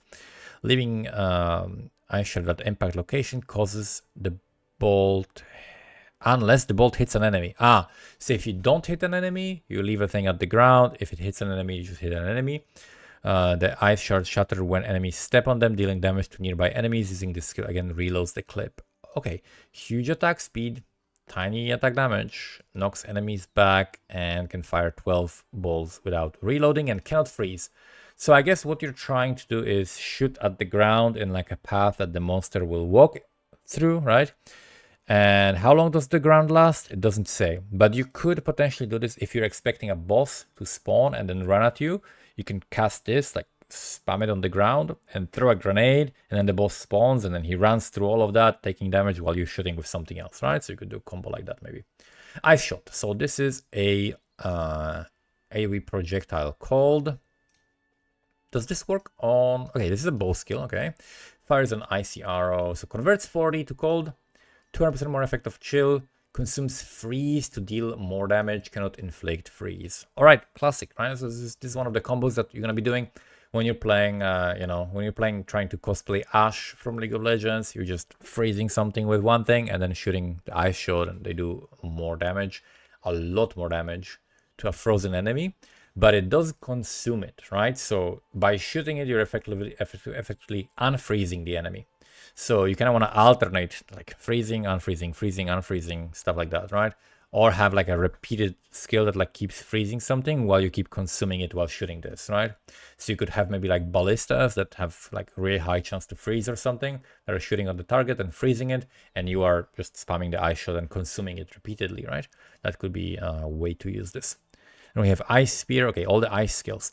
Ice Spear. Attack, AoE, cold. Okay, it's an attack. Yeah, okay. It's not the actual spell. And it's a spear attack. So you throw a copy of your spear, deals cold damage. After a short distance, it arms, massively boosting its damage. So you do more damage if you're shooting at further away targets. When the spear breaks against an enemy, it deals damage in a cone-shaped area behind them. Converts 70 fizz to cold. Base radius is pretty good. When armed, deals 80% more damage, and converts 70 fists to cold and 20% chance to fists to be freezing. So, oh, okay. So we could, this is definitely gonna be something that can be abused in all of different ways.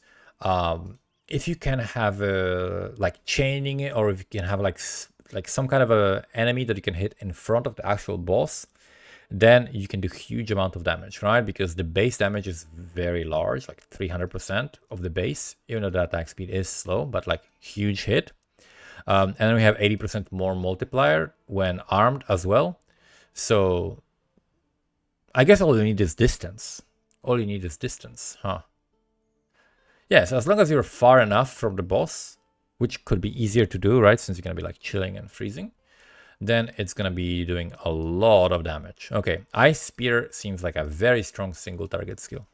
Ice Strike, so this is a melee AoE cold strike, very fast attack speed, but not too high attack damage, but actually overall like, it's still pretty good. Okay, this is the quarterstaff thing, converts 8% physical damage to cold.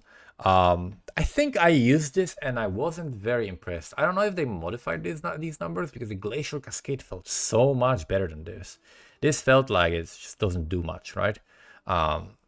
It looks cool, but it doesn't do that much damage from practice. Maybe I had a shitty weapon and somehow like the Glacial Cascade was just compensating for it with AoE.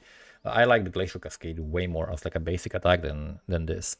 And we have Impale. So, okay, movement. Wow, movement melee strike. So, jump back from a target, dealing melee damage and attempting to immobilize them. Cannot be performed without targeting an enemy. Okay, so you have to be targeting an enemy, and then you have to be like near them, right? Because this is a melee hit. And does it have a range? +5 to melee strike range. Okay, so you actually don't have to be that near them. Okay, you can be quite far. And so you're hitting and you're immobilizing the target while jumping backwards away from them. Presumably, you can use this to set up like a slow slam skill. So you can like immobilize the target while jumping back and then send the Hammer of the Gods on their head, right? Something like that. That's what I'm assuming this is going to be for. Okay. Incendiary Shot. Okay. Crossbow. Loads the crossbow with flaming bolts that fire in a burst, damaging and igniting enemies on hit in a small cone behind the target. Okay. Attack damage, tiny. Hits always ignite. All right. So if you need ignite for something, that's cool. You got it. You can use this with like the gas thing, right? If you have like ignitable gas, then you can use this as a combo. Converts 80% of fizz to fire, knocks back enemies, so you can keep them longer in the gas cloud. Multiple bolts from one burst can hit the same target, so it's shotguns. Bolts shatter on impact, dealing damage in a 1.4 meter cone, and fires 10 bolts per burst. So again, you have to reload this, so you're gonna have a reload time associated with this, but you're doing 190% of your weapon's damage, converting most of it to fire, guaranteeing ignite. Seems like it could be pretty decent, right? So this is like the fire shotgun skill. So you're gonna like to use this if you're gonna like stack the reload speed. I think reload speed is gonna be something I'm really gonna be investing into on my passive skill tree, because it seems like a lot of these shotgun skills would be very good if you can make them a little bit faster, but like in between packs, or if you can just one-shot a pack, right, and reload between packs. That could be also very strong. But they look pretty solid. They look definitely workable. There's something that we can do with them. Okay, now we have a War Cry. So this is Infernal Cry. Level 3, 16 mana, performs a War Cry, taunting nearby enemies to attack the user. Okay, so it actually taunts the enemies, all right. Empower the attacks, consumes all endurance charges to empower additional attacks. Okay, so the more endurance charges you have, the more attacks you're gonna empower. Enemies in the War Cry area are destabilized and will combust on death. I see, so it's similar to POE1, I guess. Next melee attacks will do what? Empowered attacks gain 25% of damage as fire damage per 5 power on enemies. So per unique, it's like next to unique enemies or more enemies, you're gonna do more, up to 100%. So you can gain up to 100% of your damage as fire damage. And it's really cool because if you already are doing some conversion, right, and you're doing like mostly fire damage, that fire damage is still gonna be added, right? So you're not losing anything if you're like already converting. That's pretty cool.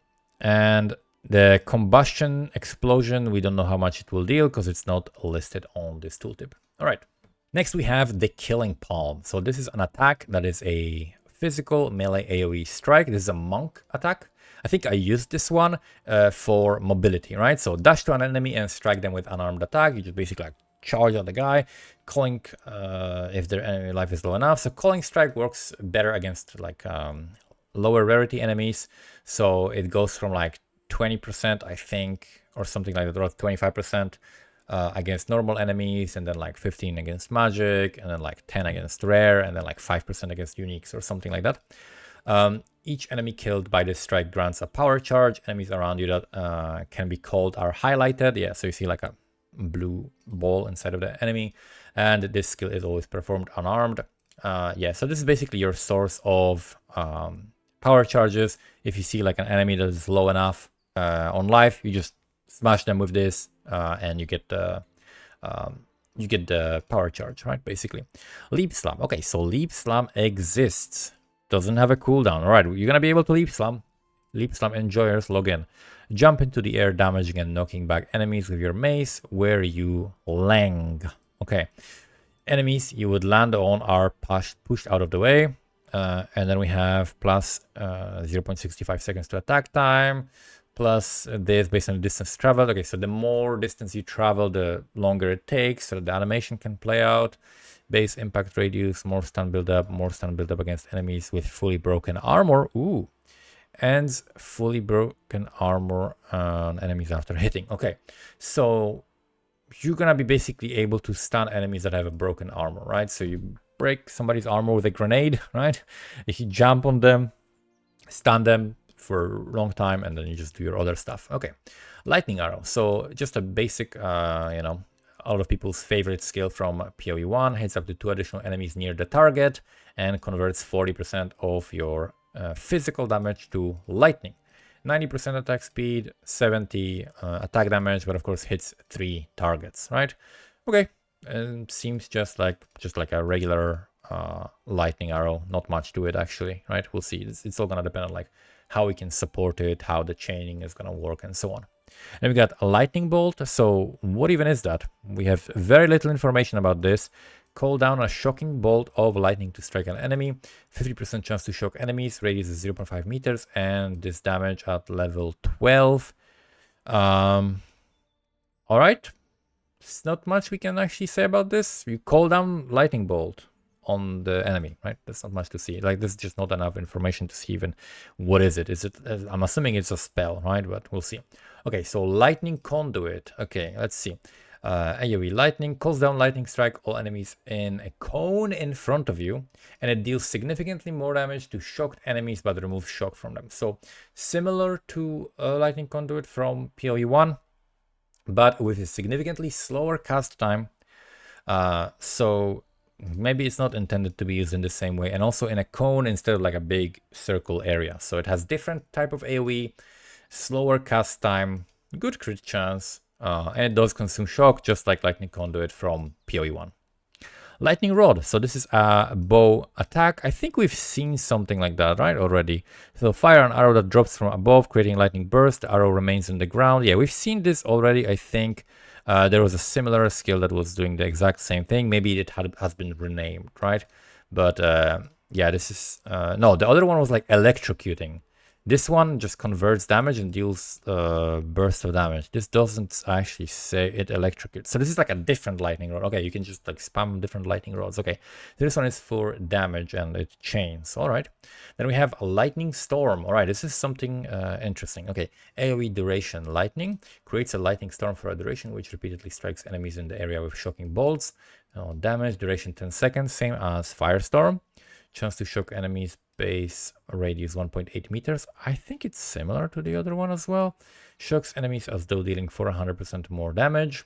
Hits one target every 0.05 seconds. That's very fast. Can hit each enemy only once every... Okay. With a caveat. one enemy every 0.4 seconds, and then maximum one lightning storm at a time. So this is just a combo, right? Straightforward, like you slap lightning storm and then you spam lightning conduit, right? As long as it can shock, you can increase your chance to shock. It shocks as though dealing much more damage, so it's probably going to be relatively easy to shock with this. And then you're applying your shock with this and you're consuming it with the lightning conduit. So that's another combo that you can look into using. Could be, you know, something that you use on the Stormweaver, funny enough. Okay, lightning warp. So we got a lightning movement travel skill with a duration, fast cast time, high crit, target an enemy. Ooh, okay. So that's the thing. Targets an enemy. In POE1, you can just cast it whenever, just use it for travel, but here you have to put it on top of an enemy. Teleports to them after a duration if they can be called. Oh, so it only teleports if they can be called. Enemies around you that can be called will be highlighted when their teleport occurs. The target is called and explodes, dealing lightning damage and creating shock ground. Casting chain will queue up multiple teleportation to occur in sequence. All right, so this is important. This means basically if you have multiple enemies that you can lightning warp to, you can just spam click on all of them and it's not gonna cancel the first one and the second one and the third one and do the fourth one, right? It's gonna do them in sequence. So you're gonna actually do all of the teleportations and hits, and it's not gonna be canceling you, right? So it's gonna be a little bit easier to use because of this. Base explosion 4 meters is huge. Shock ground less than second is pretty long, and the damage at level 4 is pretty high. So all of these stats look pretty good, but it is a very conditional skill, and I don't see it being used that much, but maybe I'm wrong. Seems like it has a lot of requirements to, you know, the target needs to be called, and only then you teleport to it, and you might be on top of it anyway. But the cast time is fast, I guess. Because of it, cast time is fast, and maybe it's going to be actually useful. Okay, lingering illusion. That is what if I cannot even imagine what could that be. Okay, buff, persistent duration, 30 spirit reservation, creates a short-lived illusion copy of yourself whenever you dodge roll. Okay, so you can copy yours, and the copy can distract enemies, and copies that are destroyed by an enemy will grant you a power charge. Oh, that is like a way better way to get power charges. What? Base duration is 0.6 seconds. Oh, of the clone. Illusions have 20% of your max life. Ah, so it's actually gonna be, wow. It might be actually hard for enemies to like keep up with destroying them, because basically what you do is you have this for 30 spirit, and you just keep like, you know, using dodge roll as you're running around, and you just keep getting power charges, right? Seems like a hassle-free way to gain power charges, but it does cost 30 spirit. But it does seem actually better than the one that reserved frenzy charges, like that reserved you know, spirit and gave you frenzy charges. It seems actually better than that one. So I think this is pretty interesting. Could be like a nice little buff to cast on yourself to just stack power charges whenever you dodge roll. Seems pretty decent. Okay, now we have magma barrier. Okay, magma barrier. Let's go. Buff, persistent AoE trigger, fire duration. Requires a shield and reserves 30 spirit. When you raise your shield, it is infused with magma for a short time. Blocking during this time will spray magma at the attacker and grant you an endurance charge. Raising your shield infuses it with magma for 0.5 seconds.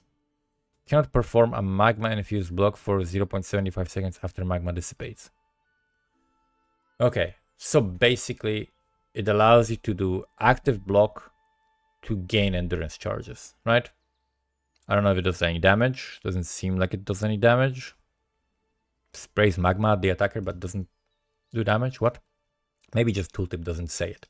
If it does some damage, maybe it could be usable. Other than that, you would have to be like really starved for endurance charges to justify using this for 30 spirit. But seems like, yeah, there's a bunch of 30 spirit reservations that can give you different ways of gaining charges that kind of seem to be in theme with what these charges typically provide. Okay, now we have a malice. Okay, so this is actually really cool. This is what I've seen in a recent preview, and I really love the design, and here's why this design is so good. So this is an aura skill. That is basically like a buff that you reserve, right, for spirit. It doesn't say here, but that's how it works. And emits an aura that continuously inflicts critical weakness on enemies. So critical weakness basically makes hits against enemies have higher critical strike chance, I think. And it's super important that this thing has a duration. This is huge. This is absolutely huge. I was like dreaming of them making skills this way, okay? This is absolutely, this one line is massive, because what this means is you don't have to stand in the range of the enemy. You simply have to run through them, right? Like, you know, you have a skill like Pride, and you have like Flesh and Sand and things like that in POE1, where you have a circle around you. And if you're standing near the enemy, so the enemy is within that circle, he has a debuff. When you move out, he stops having that debuff. So you cannot do something like, you know, shoot at him or whatever. You cannot like run through him and keep running, and then your minions are hitting it. They no longer benefit from Pride, right? For example, or from the other thing that gives you maim and makes it take more physical damage. And this is way better. You can simply run through the enemy, and even if you're far away from the enemy, right, your minions are still finishing that, right? That's the point of minions, so that you can just run, and your minions are like running from pack to pack and like staying longer to like finish the enemies, and you don't have to stand there and just like wait for them, right? You're simply just walking, right? And the minions are finishing stuff. And because of this skill having the duration, the debuff that you're applying with your aura will linger for 4 seconds, which makes that it's actually usable, right? This is insane. Like, that's how I want auras to be. Like, for example, if blasphemy could work this way, that would be sick. Like, you can apply curses for maybe shorter duration, but a little bit, you know, like so that it lingers a little bit. So you can like poison them, or like you can ignite them and still have like the aura that debuffs that type of damage on them, right? Lingering for a couple seconds. That would be super awesome. But it does exist with this aura, so I'm super happy about that. This looks like a very nice aura, very comfy to use, good for minions, like that's just gonna be doing a crit damage, right? Or even for group play. So that seems really, really nice. Next, we have Mana Remnants. So this is a persistent lightning buff, reservation 30 spirit, and each remnant grants light. What? Okay, let's read this. Conjures surging lightning that causes shocked enemies you or your minion skill to leave behind a mana remnant. Picking up mana remnant grants mana. Okay, and it can overcharge your mana, right? Which is like overflow or whatever. This is the overflow mechanic. Basically, you're killing stuff, and you can pick up things to just get more mana.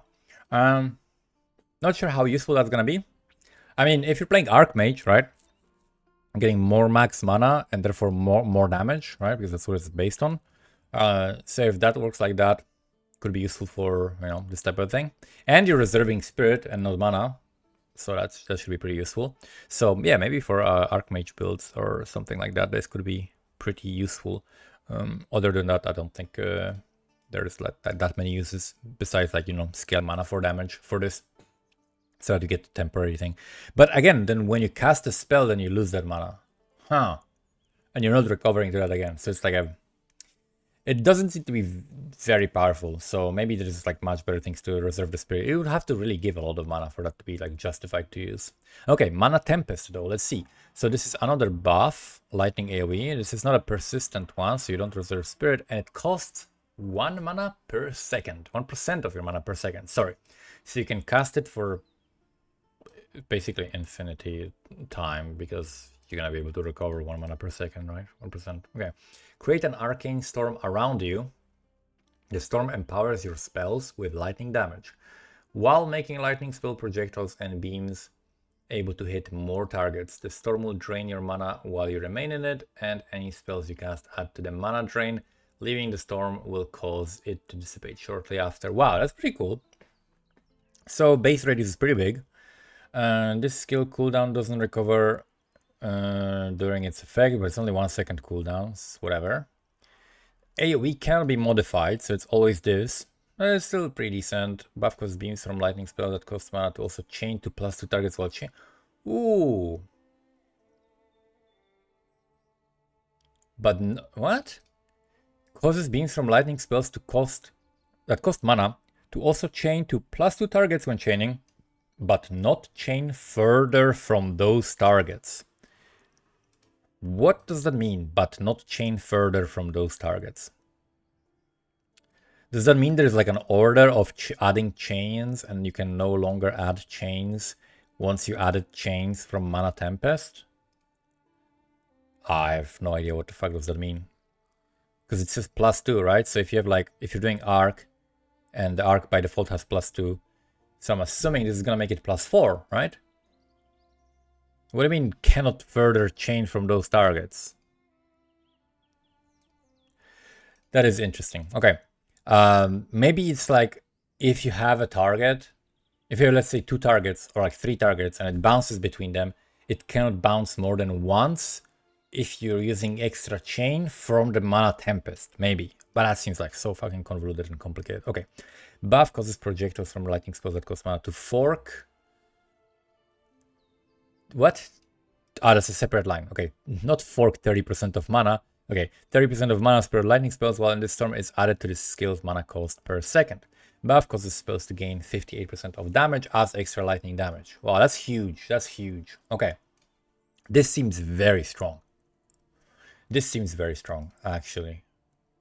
Cast time is also not long. Like, it takes it's really quick to put down.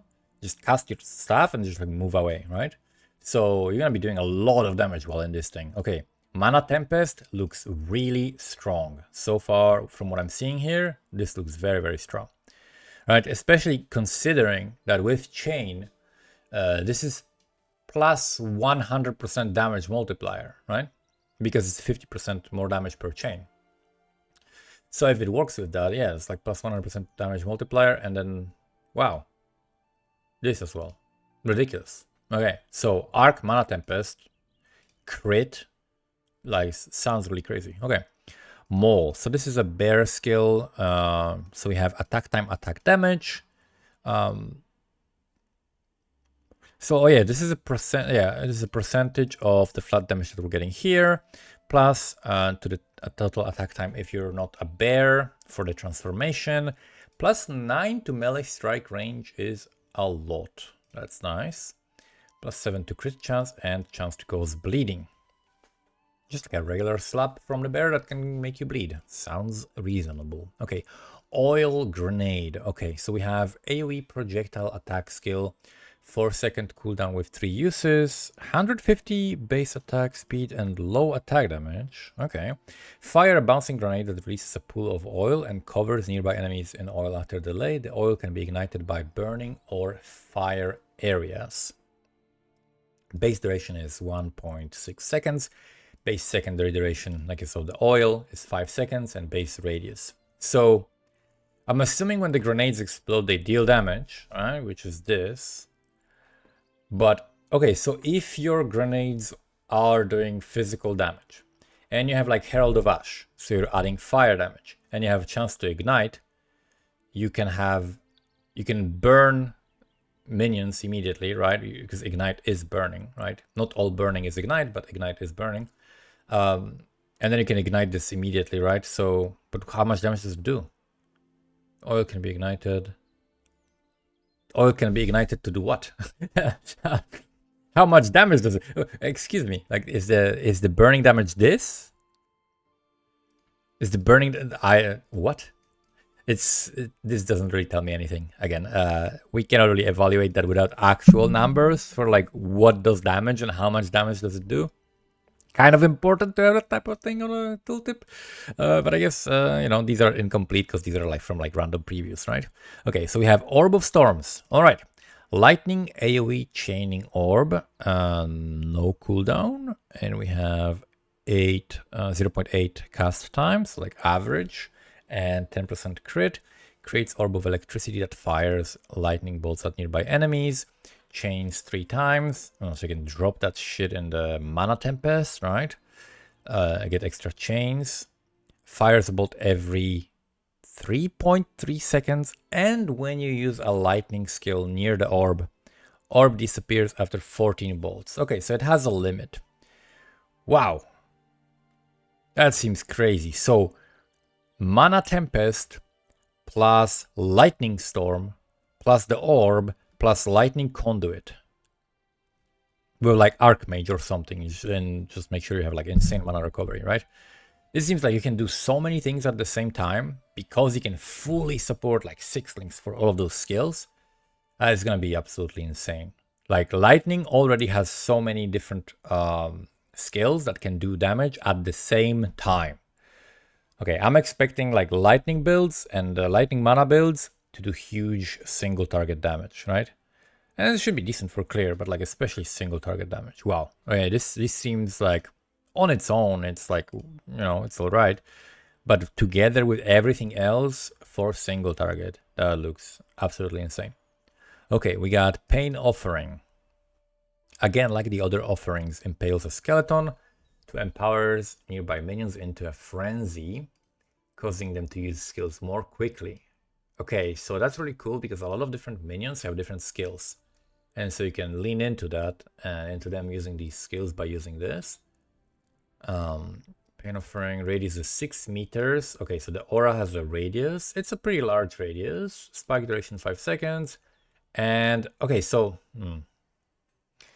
using skills more quickly, but do their skills have cooldowns, right? That's the interesting part, because this is a very interesting way to put it when it simply gives them attack and cast speed. Yeah, if you have more cast speed, you can cast quicker. And it also grants minions 38% more damage. That looks dumb. That looks like a huge amount of damage. What? That looks like if you're playing a minion build and your main source of damage are minions, you have to use this. There's just no way you don't use this. This is insane amount of damage. This is level 21 requirement. What the actual fuck? This is way better than... This is like plugging in 2 level 20 support skill gems into your skill. What the actual hell? This is literally like +2 links. And they're level 20. And by level 20, I mean this level. Requirement level, 80 or 90 or whatever it's going to be in POE2. Which is insane. Okay, this looks insane. That's like some of the most like insane numbers that I've seen. I didn't expect this line to exist on this. Wow, that's huge. That's huge. Okay, so this is actually like a huge amount of damage. I absolutely did not expect that. Okay. All right, well, the minions are gonna be busted, right? Like this is gonna get nerfed for sure, though. this is way too strong. This is way too strong. This is not gonna exist in this form for a long time. But enjoy it while you can, Gazi. This looks absolutely busted. Perfect Strike. So this is a channeling physical fire duration melee attack. Wow, that's a lot of tags. So this is channeling skill. Two-handed mace. What the f? Okay. Charge up your weapon while channeling. I feel like this would be like a sword skill or something. I mean, yeah, charging up the hammer. Okay, fine. Releasing the moment you fully charge will release a wave of fire. Converts full 40 fists to fire, and dual wielding, both weapons hit with 30% less damage. So if you're dual wielding, both weapons hit with 30% less damage, then that means you're getting more damage. Seems like dual wielding is actually the better way to do it. You just like slam with 2 weapons, right? Because it's like 140% of one. I don't know how it will, like, it depends on the stats on both weapons, right? And like the two-handers, like how much more damage two-handers have than one-handed weapons. If they have 40% more damage on average, then it's gonna be about the same. But we'll see. But yeah, like attack speed and attack damage, like seems relatively good.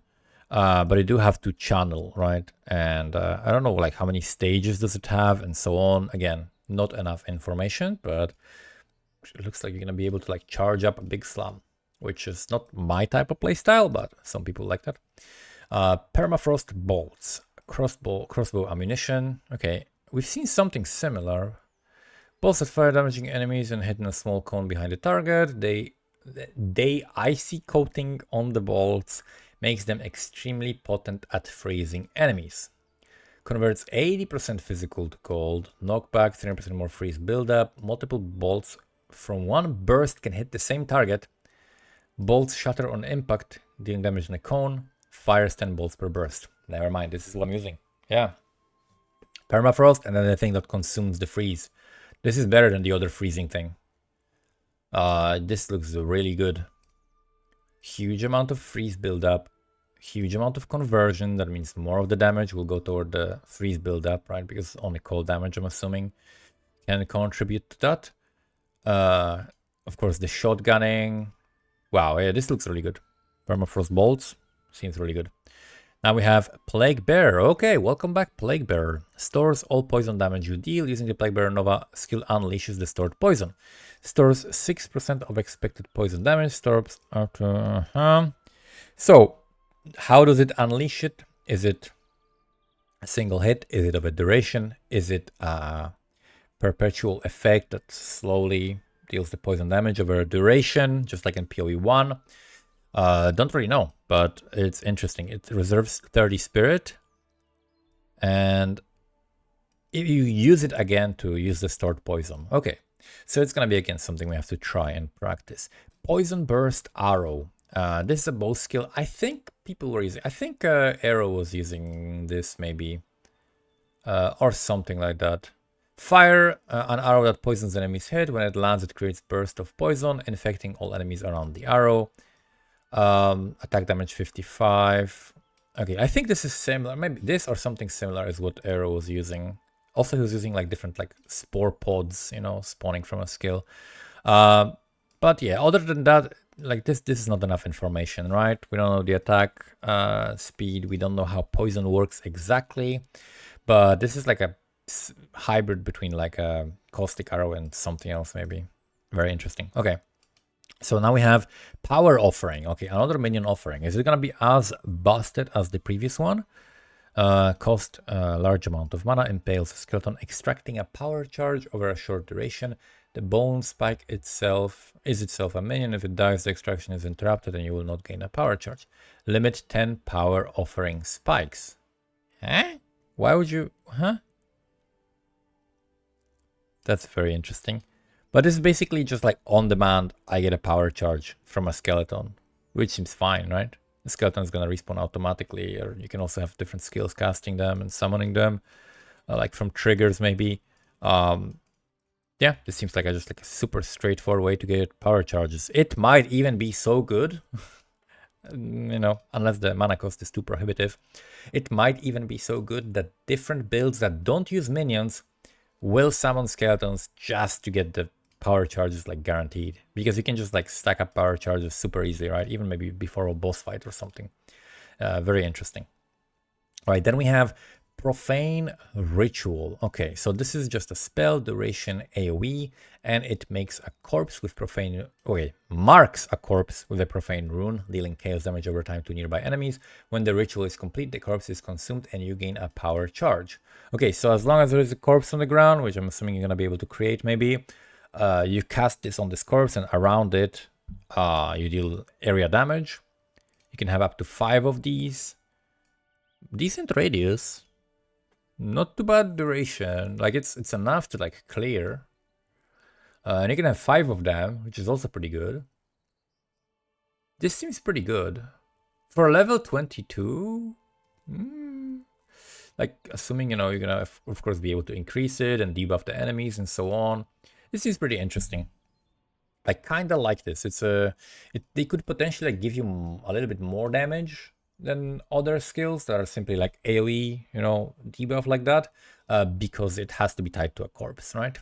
But yeah, the next Puncture. But I'm gonna go take a quick break because I actually have to do a giveaway for a key that I am giving to viewers, the early access key that I announced in my previous video. So that giveaway is going to be officially concluded, and one of the random lucky posters in our Discord, which you can check the link to the Discord in the description, is going to get the key. So I will be right back. All right, the giveaway has concluded and the winner has been announced in the channel of our Discord. You can still join the community Discord through the invite link in the description if you want, and just share your thoughts about POE2 and all of these skills that we're revealing now. I'm sure there's going to be some discussion about it there. But let's look at the next skill, which is the puncture. So we've got an attack, melee, strike, movement, travel, physical, AoE. Wow, okay, so huge amount of tags.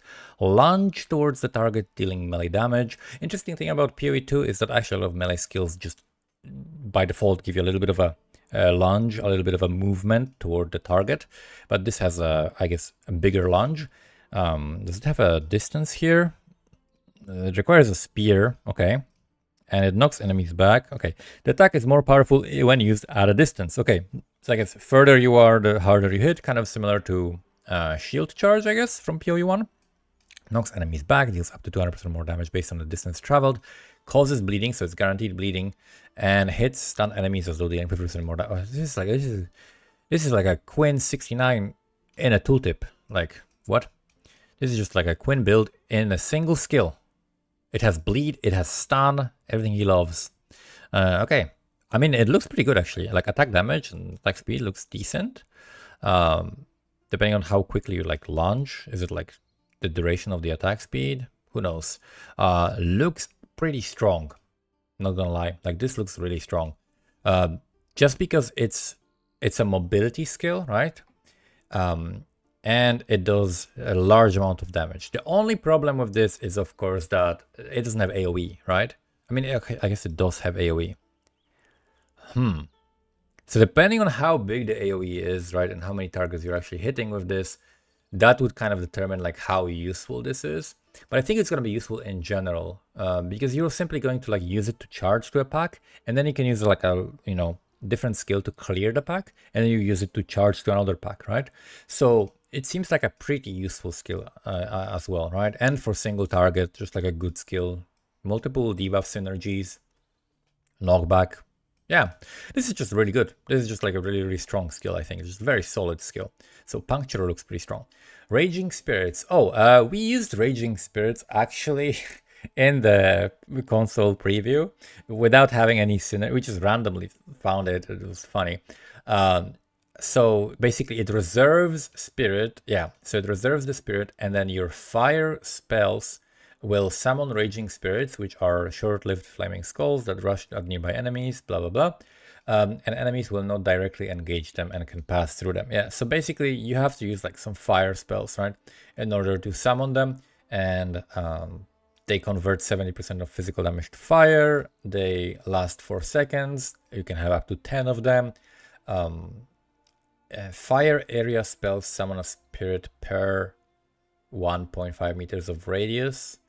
Projectiles from fire spells summon a spirit on hit, maximum 5 spirits summoned per cast. Yeah, so if you're using like AoE spells, like a firestorm or something, then the bigger the radius, I guess, the more of them you can spawn at the same time, right?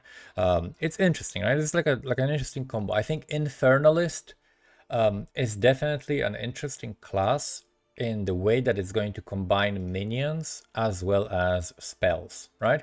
Because you're going to be using some spells, you're going to have like cast speed and so on, but you're also going to have like supporting minions like the Raging Spirits or like the Hellhound, right? Things like that. So Infernalist looks to be like a really cool ascendancy. Like there's a lot of really cool stuff that it's going to be able to do. Rain of Arrows. So this is a bow attack projectile, attack damage, attack speed. Yeah, so this is a good candidate, like relatively slow but hard hitting skill. Fires 51 arrows. Okay. Base radius is 3.6 meters. Secondary radius, so that's the radius of each arrow falling. Fires 100% more arrows if a frenzy charge was consumed. And fires 50% more arrows per frenzy charge consumed. Huh. Okay, so that's a huge amount of arrows. Holy shit. There is another skill, right? That like the volley thing that also consumes frenzy charges. Wow. I wonder if you could do something like stack frenzy charges with a skill that is not a bow skill, and then use the buff that's gonna give you extra volleys for your bow skill. Consume the frenzy charges. The buff lasts 5 seconds. Then you use this other skill that stacks frenzy charges again. And then you consume, I guess only the first repeat would consume, right? Maybe other repeats would consume. Like if the volley thing works with it, because this kind of is designed that way, right? Like this consumes frenzied charges and the other thing consumes frenzied charges, so they cannot be used together because they both want the same thing. But if you alternate, maybe there's like a way to use it, but then you'd have to use a non-bow skill with it, right? Which you can utilize weapon swap and stuff for that.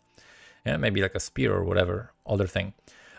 So that could be like an interesting way to look for a combo there. But other than that, it looks pretty solid. Just like a standalone skill, looks like you can just like equip this and blast. So that seems pretty good. Raise shield, that's just like, you know, active block. We got raise zombie, 20 mana, consumes a corpse or power charge to create a zombie. Zombies created from power charges are empowered. Wow. And they have a duration of 20 seconds. The empowered ones take 30% less damage and deal 100% more damage with hits and have 25% more movement speed. So it's like a no-brainer. You have to do the power charges thing.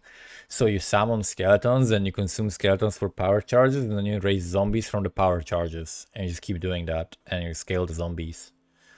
That seems like what you have to do, because these bonuses are like absolutely insane. You would never want to use a non-empowered zombie. What? Like, that's so insane. The movement speed even is like huge. And it's a more multiplier. Pretty big. Okay, Rampage. That's a shapeshift bear skill. Initial roll generates charge. Okay. So this is like a shapeshift into bear rampage horde. Okay. So basically just like running forward and slamming the ground as a bear. Again, like all of the bear things are probably gonna change. And I wonder what are going to be the other two forms, right? Because the druid is supposed to have 3 forms. One is going to be a bear. One can be like a tiger or something. What's the last one? Fucking snake, badger, turtle, eagle. Like it can be so many different things, right? Like I wonder. Okay, we got rapid assault. So this is a melee attack. Perform a series of fast stabs with a spear.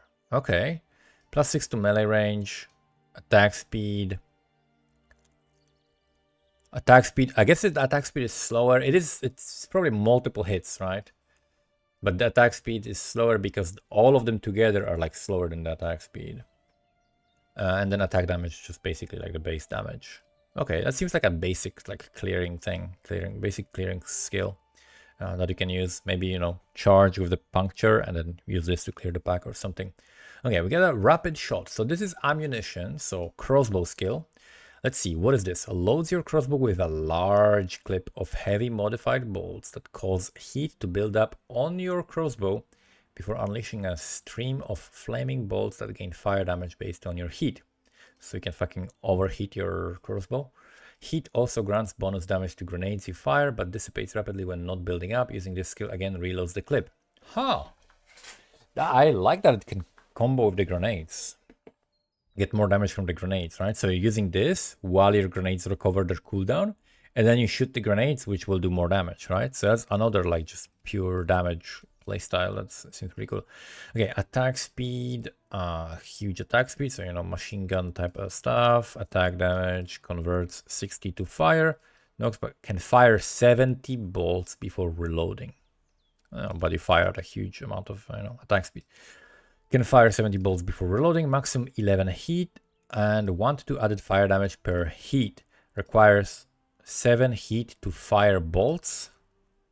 Grenades consume all heat to deal 2 to 2 added fire damage per heat. Okay, I guess in the beginning it's 2 to 2, then it goes to 2 to 3, and then maybe 3 to 3, and then 3 to 4, and so on, right? So there's like different breakpoints. Do not go like too high. Okay, if it requires 7 heat to fire bolts, then how the fuck do you fire them in the first place? Maybe you have to wait? Maybe it's based on time? Huh. So maybe you have to wait. That's weird. Interesting. I wonder if it can like persist if you have different thing loaded. I don't think so, right? You have to keep this loaded. So you have to keep this loaded, But then grenades consume it, so you can't like build it up. Oh, this is confusing. I don't know how are you supposed to build up heat when you cannot use any. What? If you use grenades, you lose heat. You cannot shoot because you don't have heat. You just have to wait. You have to stand there and wait. That doesn't seem really good for like if it works like that. There has to be like some way of like actively building up heat. Otherwise, it seems pretty bad. We'll see. We'll see. Like again, it's so hard to judge this, right? But it seems like that mechanic is not really helpful to you. The heat thing, because you just have to wait, and then when you're shooting it, you unload the heat. That seems so backwards, right? It seems like you should be gaining heat for shooting, right? Because the more you use it, the better it is, incentivizing you to use it. This skill incentivizes you to not use skills. I don't know what the fuck is the deal with that, but okay. We'll see in practice. Resonating shield. So this is AoE sustained physical channeling. Repeatedly strike your shield with your weapon. Okay, so it's like that Arena Master guy, right, from POE1. Causing damaging shockwaves in an area around you. So it's like a Nova. Enemies hit by shockwave lose armor for a duration. How much armor? Okay, it says how much armor. Okay, nice. While using Resonating Shield, your shield is raised and you will block all incoming blockable hits. Okay. So this seems like a decent way to break armor. Because you're dealing damage while breaking armor and blocking at the same time. But you are building up your stun meter, you know, if you're blocking. But this seems pretty good. Added fist damage per armor on your shield. This seems like a pretty cool skill. I like it. It's pretty cool. Could be useful, like for single target, you know? Debuff the enemy while dealing a little bit of damage while doing it. Seems pretty cool. And blocking, right? Seems pretty cool. Rolling Magma. Alright, we got another classic. So there's not much information about it other than it has a decent cast speed. Lob a fiery orb that deals area damage as it hits the ground. The skill chains bouncing forward to deal damage multiple times. The number of bounces is refreshed when passing through a flame wall. Okay, so let's say you can bounce like 3 times. You put a flame wall, maybe you can bounce like 5 times, right? That seems pretty cool. But you need to, the further you put the flame wall, the better, right? Very interesting, very interesting. A nice synergy, right? Definitely you want to use them together and early on. Okay, Rolling Slam. I think we've seen that in the preview. Huge attack damage. Uses a mace. Slam the ground to stun enemies, knock them away, then continue forward and perform devastating second slam. Yeah, so you like slam the ground and you do like a flip and slam it again. Long attack time though. Long attack time. Increased stun duration of enemies. Better stance. Second slam attack damage is higher. So this is one of the longer attacks and slams. Looks kind of cool, but it looks pretty slow. Not my type of playstyle, but you know, a lot of people will enjoy this. A lot of people enjoy it, like the warrior playstyle. Not my type of thing, but looks decent. Like numbers are large, so you're gonna do big hits with this. Good for stunning. Sunstorm Swipe. So no idea what this is. DNT Blade Storm, but with spears. Oh. So it's like a Blade Storm, but with spears. Okay, we'll see. We'll see. That's something that we still don't have enough information about. Scavenged Plating. Okay, so this is a persistent buff. Uses fragments of armor scavenged from enemies to bolster your own. Fully breaking an enemy's armor grants you a stack of scavenged plating for a duration, and you gain armor and thorns per stack. Oh, this is nice. So this is incentivizing you to break the armor. Duration is 8 seconds, 3% more armor per scavenged plating, maximum 10, so 30% more armor, and you get thorns. That's nice. That's pretty cool. I like this. This is very thematic. 30 spirit is not too much for a decent defensive boost, plus a little bit thorns on the side. I like this. This seems like such a good thing that like a warrior should have that, right? I like this. The theme is good. It gives you like, you know, bonuses, incentivizes you to use certain skills. I like this. It seems like really good game design. This, like some things like this overheating thing, I might be misunderstanding it, but it doesn't sound good or like well designed. It seems like very complicated, and I might be misunderstanding how it works. But this seems really well designed. I like this. Super cool. Seismic Cry. So this is just a war cry that basically makes your next slam do additional aftershock if a heavy stunned enemy is hit, right? So you want to do a big stun, and then you're going to get another slam that's going to do aftershock. So you stun the enemy and then obviously drop the hammer on their head to do the extra aftershock. More stun buildup as well. Hits ignore monster physical damage reduction. Exerts the next one melee slam. Yep, seems pretty good. Just a nice warcry. Shattering Palm. So this is unarmed quarter stuff. And what does it do? So this is cold skill.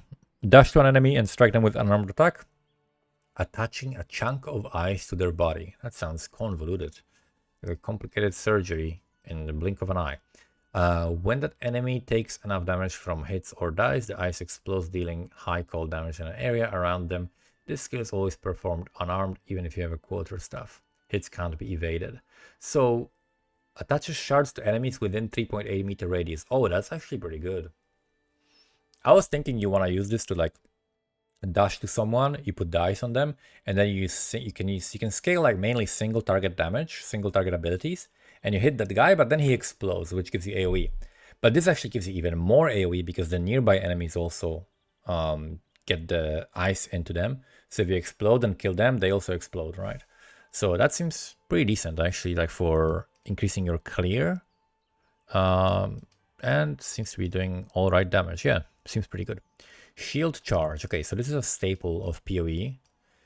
Has channeling. So it's actually a channeling skill now. Attack damage, attack time, and it has a cooldown. Okay. They're trying to make it bad, but we're still gonna use it. Cooldown time 3 seconds, and let's see. Channel to charge in the target direction. You will crash into enemies on your path, stopping your charge and dealing damage to enemies in the area and extra damage to the enemies you collided with. While charging, your shield is raised and you will block all incoming blockable hits. So we have base offhand physical damage, and then added physical damage per armor on the shield, and then base impact radius is fairly large. So seems like they mainly want you to use it to deal damage while you're on the way, right? Not just as a mobility, because it doesn't gain, it doesn't seem to have like the attack speed and movement speed scaling. It simply just does a bunch of damage, right? So use it every 3 seconds, and you charge into a pack, hit it with something to explode it, and then move to the next one and then charge into another pack again. But it seems alright. It seems like it's gonna seem heavier, but still pretty alright. Then we have Shield Wall. Okay, we're playing World of Warcraft now. All right, let's see. So this is a physical duration. Ram your shield into the ground. Okay, nice, awesome. Throwing up a wall of earth on either side and losing your shield for the duration of the skill. Okay, enemies can attack the walls and slam, and your slams will instantly destroy them. Each wall segment explodes when destroyed, damaging enemies around it. Okay. Interesting thought. Can you slam the shield into the ground, make the walls, right? And then swap to a different weapon, like a two-hander, and then do a slam on top of it, right? Will your shield still be there while you don't have it equipped technically, right? That's I wonder if that works. If that works, that would be really flashy cool combo, yeah? Okay, Shockwave Totem. I think we've seen this in one of the previews. So we've got quick cast time, low crit, raises a totem that slams the ground around it, repeatedly damaging nearby enemies. Earthquakes, jagged ground erupts when in this slum. Oh, okay. So this is okay. Now earthquake makes sense, right? You're not supposed to use earthquake on its own. You're supposed to use earthquake with this totem. Otherwise, it's gonna take too long, right? So you stack this. You stack this totem. You put this totem in. You slam the earthquake, it hits. Oh, base attack time is 3 seconds. Oh my god. That seems... okay, well, put every single support gem you can humanly fit. That is going to increase the attack speed of this. And then you can attack quicker, right, with the earthquake and just trigger this quicker. Okay, but okay, there is a way to trigger the earthquake thing. You could also... You could also like sync it the right way, but that'll be pretty complicated to use them together. Okay, let's see. Sigil of Power. So this is AoE duration spell. We've got something like that in POE1. Places a sigil on the ground, providing a powerful spell damage buff to you and allies while standing in it, and the buff becomes more powerful the more mana you spend while standing in the sigil. I wonder if you can use it in combination with the Mana Storm thing. Gains a stage when you spend a total of 50% of your maximum mana in the area. Maximum stage of okay. Nothing here says you cannot use them both. So it seems like the Sigil of Power and the Mana Storm thing, if you can use them together, you get like ridiculous multipliers. Okay, well, the take back from this preview so far is a lightning mana scaling thing is gonna be insanely strong. And not just because of the numbers, but mainly because of the like scaling vectors, right? You got more scaling vectors. What that means is basically you have more things that you scale. So if you have like a regular scale that hits, okay, you scale, increase the damage. What else can you do? You can crit, okay? You can scale crit. You can increase cast speed faster, right? What else can you do? You can maybe, if it hits like in multiple areas, if it's AoE, okay, you can increase the radius so they overlap. So now you're multiplying it, the hits that way, right? What else can you do? You can do things like duration to stack things on top of each other, and the longer the duration, the more of them can you stack. Those are vectors, right? So then you have another vector of scaling, which is the mana. So the more mana you have, and you have Arkmage, you can increase the damage as well. So that's another way of scaling damage. And then another highly overlooked vector of scaling damage is the number of skills, simply using multiple skills at the same time. If you have a totem, and the totem is dealing damage, right? And then you have a skill yourself and you're using damage, you're doing it at the same time. You're not losing anything, right?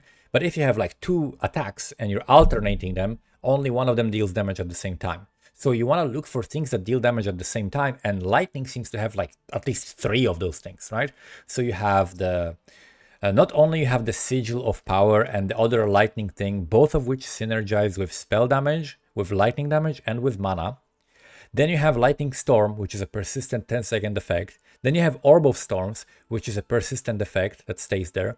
Then you have also skill that, you know, synergizes and consumes with, consumes shocks that these things apply, right? So you have 3 skills doing damage at the same time with 2 buffing fields that you're standing in, while scaling the Arkmage thing, which synergizes with all of those things. I can't see how that's not gonna be broken, right? Like, that's gonna be insanely broken, I think. That's what I would highly recommend trying out. Lightning damage Sork. I can't see how that's not gonna be like insanely broken, honestly. Seems ridiculous, but yeah, like this seems just like you know, another buff that you can get kind of crazy, and it you know, rewards you for spending your mana. Okay, let's go next. Siphoning Strike. So this is an AoE lightning melee strike. And you dash to the target and strike them with your quarterstaff. If the target is shocked, it consumes the shock to release lightning shockwave around the target and grant you power charge. Yeah, I think maybe this is the one we've been using. Yeah, I mean, this is pretty good. Just like a way to get power charges while dealing damage. That's all right. Skeletal Arsonist. So, okay, we got skellies. Oh, holy shit. There's so many skeleton types. I like this. Okay. All right, let's look at the skeletons. Okay, skeleton section of the video. Skeletal Arsonist. So, persistent detonator. That's so badass. Summons bomb-throwing, reviving skeletal arsonist that can detonate other minions on command. Detonates an ally's minion whose current life is below a threshold, dealing heavy damage to nearby enemies. Deals additional fire damage equal to 50% of minions' maximum life. Pretty cool, okay. Skeletal Brute. Hard-hitting, can stun primed enemies. Okay, that's cool. Skeletal Cleric. Reviving Cleric that heals other minions and revives fallen skeletons. So minions also from this skill have higher resistance. Okay, so this guy has higher res. And it costs 14 spirit per cleric. Okay, so if you have problems with your minions dying, you have a solution, right? That's very nice. Skeletal Frost Mage, 49 spirit. Ooh, that's a lot more. can freeze themselves on command to slow nearby enemies. Crystallizes the air into icy shards that explode outwards when they hit the ground. Okay, so it deals damage and it can also like slow enemies by making itself frozen. Very interesting. Then we have aggressive reviving skeletal reavers that can enrage. Okay, what do they do when they enrage? They lose life over time and gain rage on hit. 2 rage on hit, 20% more life loss each second. I wonder if you can turn it off or if they just die. And if they just die, you can synergize that with other things, right? There's like ways to synergize. You can like lower their life with this and then explode them with the arsonist, right? That's also another thing you can do. Skeletal sniper. So this is a long range sniper that fires a gas arrow on command as well. This is really cool. You can like tell it, okay, fire the gas arrow, and if it doesn't, then it's just gonna shoot whatever, right? Child will detonate if hit by detonator skill or if ignited enemy touches it. So skeletal snipers can combine with arsonist because this is a detonator skill. And then we got storm mage, so they can call down a lightning storm on dead skeletons on command. Okay, lightning bolts strike all fallen skeletons in the area, creating shocked ground around them. Okay, very interesting. So that's like lightning damage synergy. Wow. And skeletal warrior, of course, right? Just like a random skeleton guy. Very interesting. So many different skeleton synergies. I like this. So many cool things that you can synergize with. And some of it can synergize with your spells as well because of the different types of damage that it can deal. I like this. A lot of different choices, and especially cool that there's like a cleric, right? That can help you keep your minions alive if that's what you want to do. Okay, now we got snipe. So this is a channeling thing. Increased critical damage bonus. Very cool. Okay. So you can get like a huge it's a guaranteed crit as well. And critical damage bonus, that's basically crit multi, right? Okay, very cool, very cool. So we get like a snipe. Sniper's mark marks the target. The next critical hit the target receives consumes the mark to deal extra damage and grant you frenzy charge. Huh. This seems like you want to have it triggered on something, right? Like, let's say you're doing like a cold damage or lightning damage build, and you're using frenzy charges, and you're generating frenzy charges with this, and also doing crit damage, right? And you have it automatically applying whenever you like shock or something, right? Like cast on shock or whatever. You'd have to combine with something because it's like for one use, it doesn't seem to be justified, right? Because you want to automate that type of stuff. Okay, solar orb. So solar orb turns out to be just a regular spell. Creates a stationary fiery orb that periodically releases an explosion. Casting this skill again will replace the previous orb, and enemies that are very close will take burning damage. All right, so that's cool. So it does the explosion every 1.4 seconds, lasts 10 seconds, and then it also deals fire damage over time. And it's burning, right? So you can use it to enable stuff that requires burning. So that's what I mean by like when I said about the vectors, right? When you're leveling, okay, huge tip for leveling in Path of Exile 1 and in Path of Exile 2.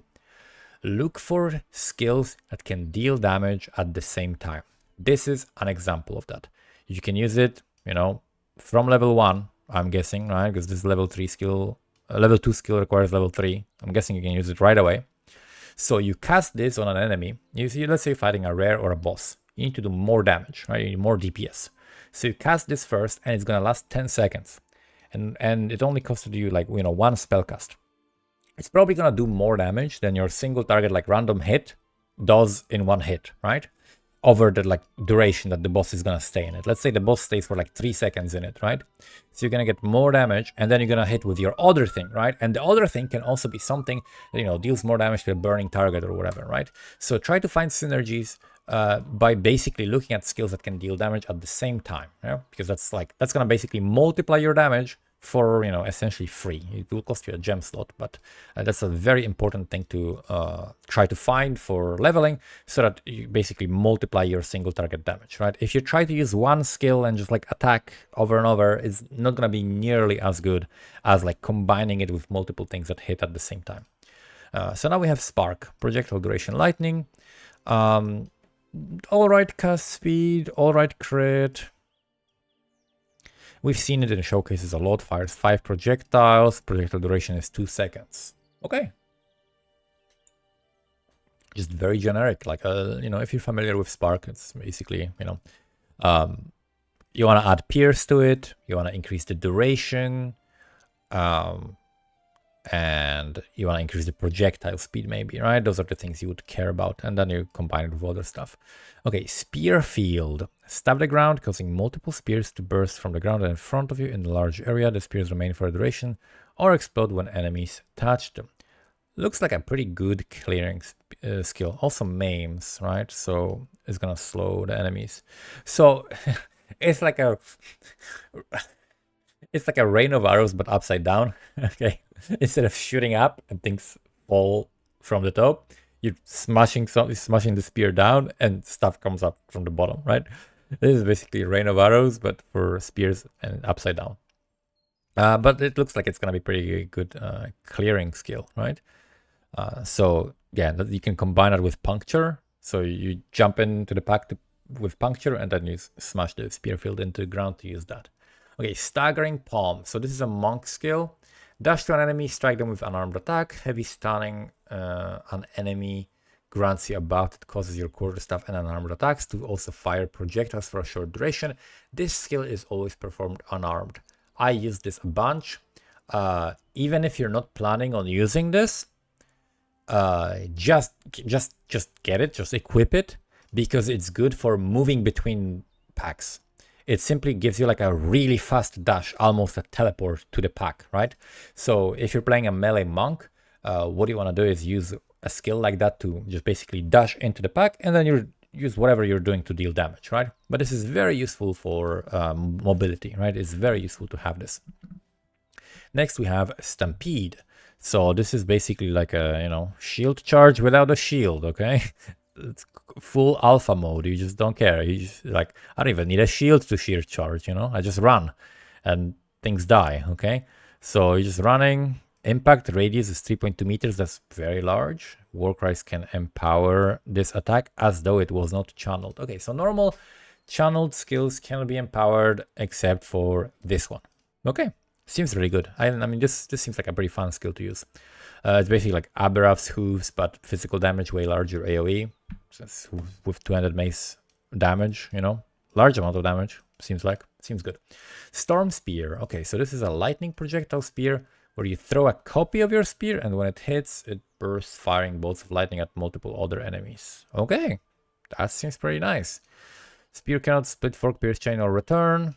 Modifiers the number of projectiles that apply to the maximum number of lightning bolts fired. This seems pretty good. This seems a little bit like lightning arrow, but reimagined for a spear. It's pretty slow, but you can remedy that with attack speed, and the attack damage is decent. Yep, seems alright. Seems like a pretty nice skill for clearing. Storm Blast Bolts. Another crossbow ammunition. This is lightning.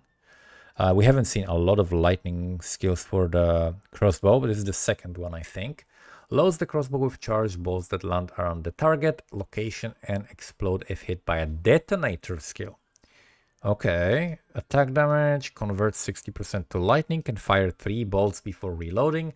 Yeah, a lot of these other skills also should have this line on them. It's just missing, right? But like that's a lot of these skills have that, right? Like you can fire once and you shoot 11 projectiles, but you have to immediately reload, right? Which is gonna take some time. Charge bolt duration is 8 seconds. Fires 3 bolts. Yeah, this is interesting, but it's very hard to judge it, right? Because the explosion damage, we don't know what it is, right? Is it this? Or is that the damage of the 3 bolts, right? So if you can... Oh, this doesn't say it can shotgun even. So maybe this one cannot shotgun. Hard for me to get excited for this because I really don't know how it would work and whether it would shotgun. So far, I don't really see much use for that compared to like other skills that I've seen here for the crossbow. Okay, Stormcaller Arrow. So this one is a bow skill, and you fire an arrow that okay, there's so many skills that you embed, like it's like stick a thing in the ground and it does lightning. Another version of that basically, right? But like a single hit is like a bit bigger. No, attack damage 35%. Wow, okay. Who knows? Who knows? Hard to judge this because, again, missing information, right? All of missing information. Summon raw mount. Okay, this is interesting. So it's like a horse, but a bird, apparently.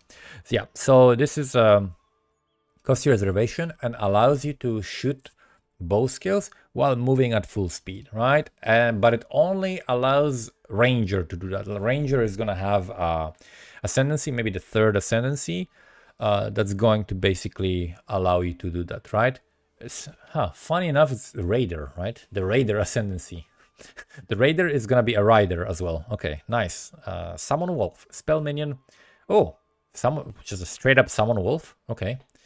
50 spirit reservation. Summons a wolf minion. They howl when they first emerge, making critical hits more likely against nearby enemies. Huh. What do they do after though? Just like attack and that's it? Interesting. Very, very interesting. That's pretty cool. You can become like there's like a boss in POE1 that's like has a wolf team and uses claws and stuff like that. Rigwold, I think. Yeah, so this could be like you could become Rigwold or something. Okay, we got Sander, another POE1 classic. AoE slam melee, decently large amount of damage used with maces, slams ground and you make waves. It's like Glacial Cascade, right? Plus 1 second and increased critical damage bonus when... Okay, so straight up just has increased critical damage bonus. So crit multi. So this incentivizes you to build crit, because basically you get double crit bonus by default. Consumes fully broken armor on enemies to guarantee a crit. Oh, never mind. You don't want to build crit. It gives you crit. So you break the armor and then use this thing. Very cool. And then you can use it with the other buff, right? For the fully broken armor as a combo. Well, there you go. There you have a build, right? You use the 30 spirit buff that like you salvage armor. You use another skill that breaks armor. And then you use this to consume this and do huge amount of damage. There you go. That's a warrior build. Supercharged Slam. Wow, that's so fucking arcade. Supercharged. That reminds me of like the Ramble skin from League of Legends, you know? Super raising Phoenix Fire or whatever, you know? Okay, AoE channeling slam melee. Okay, 200 mace only, so only 200. Channel to charge up a heavy swing, drawing forth from the ground to enlarge your mace. Ooh, and I love enlarging my mace. Okay, release to slam the ground. Okay, you enlarge your mace and then release. Bro, what is this language? To slam the ground, dealing damage in an area around the impact, followed by aftershocks, dealing damage in a large area. Warcries empower this, more damage per stage, and aftershocks. Alright, so you basically charge it up and do a big slam. That's it. Tempest Bell. Okay, so this is the monk skill with the quarterstaff. An interesting thing I would want to know, okay, it probably works, but I'm not sure. Can you spawn it using a quarterstaff and you swap your weapon immediately to something else and do other shit on the bell, right? And the bell stays. Can you do that? Hopefully you can. So yeah, by successfully striking enemies with any skill, you build up combo points. So you need to do 5 hits, then you can summon the bell. And then when you summon the bell, base duration. Oh yeah, so it lasts for 8 seconds or 12 hits, right? So you might be really clever and be like, oh, I'm just gonna use something that hits very, very quickly and do so much damage. Well, it doesn't matter. You're gonna do the same amount of damage, right? Per bell, I guess. Maybe you can improve it, but that's what you're gonna do by default. Bell is very cool though. It's a very nice skill. And it is one of those skills that basically does damage at the same time as whatever else you're doing, right? If you have the bell within the range of the enemy and you're hitting the bell and the enemy with the same skill, then the bell and you are dealing damage at the same time for 6 seconds, right? So that's something that basically boosts your single target damage.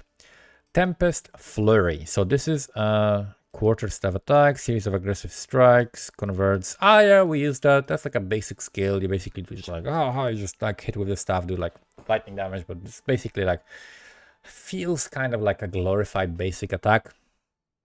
Has some AoE to it, and the cool thing is that it can like shoot projectiles if you combine with other skills. But yeah, it's kind of like a very, very basic attack. Temporal chain, so that's a curse that slows enemies. Cursed enemies. Oh, effects on cursed enemies expire 25% slower. So this is very important for if you care about debuffs, if you care about you know, poison, stuff like that, like anything that you just any ailment, like any effect, debuff, and things like that that you apply to the enemy. If you care about their duration, right, then temporal chains will help you increase that duration, and also slows enemies and seems to not distinguish between unique and regular enemies, so it's gonna be pretty good on unique enemies to slow them. I wonder if I would want to use this on bosses, because since I'm gonna be playing mercenary, the mercenary has an ability to break enemies' concentration, and breaking their concentration basically makes them less likely to cast, or it's like slower for they cast slower or whatever, like they use their abilities slower, or just like have a longer cooldown on them or whatever.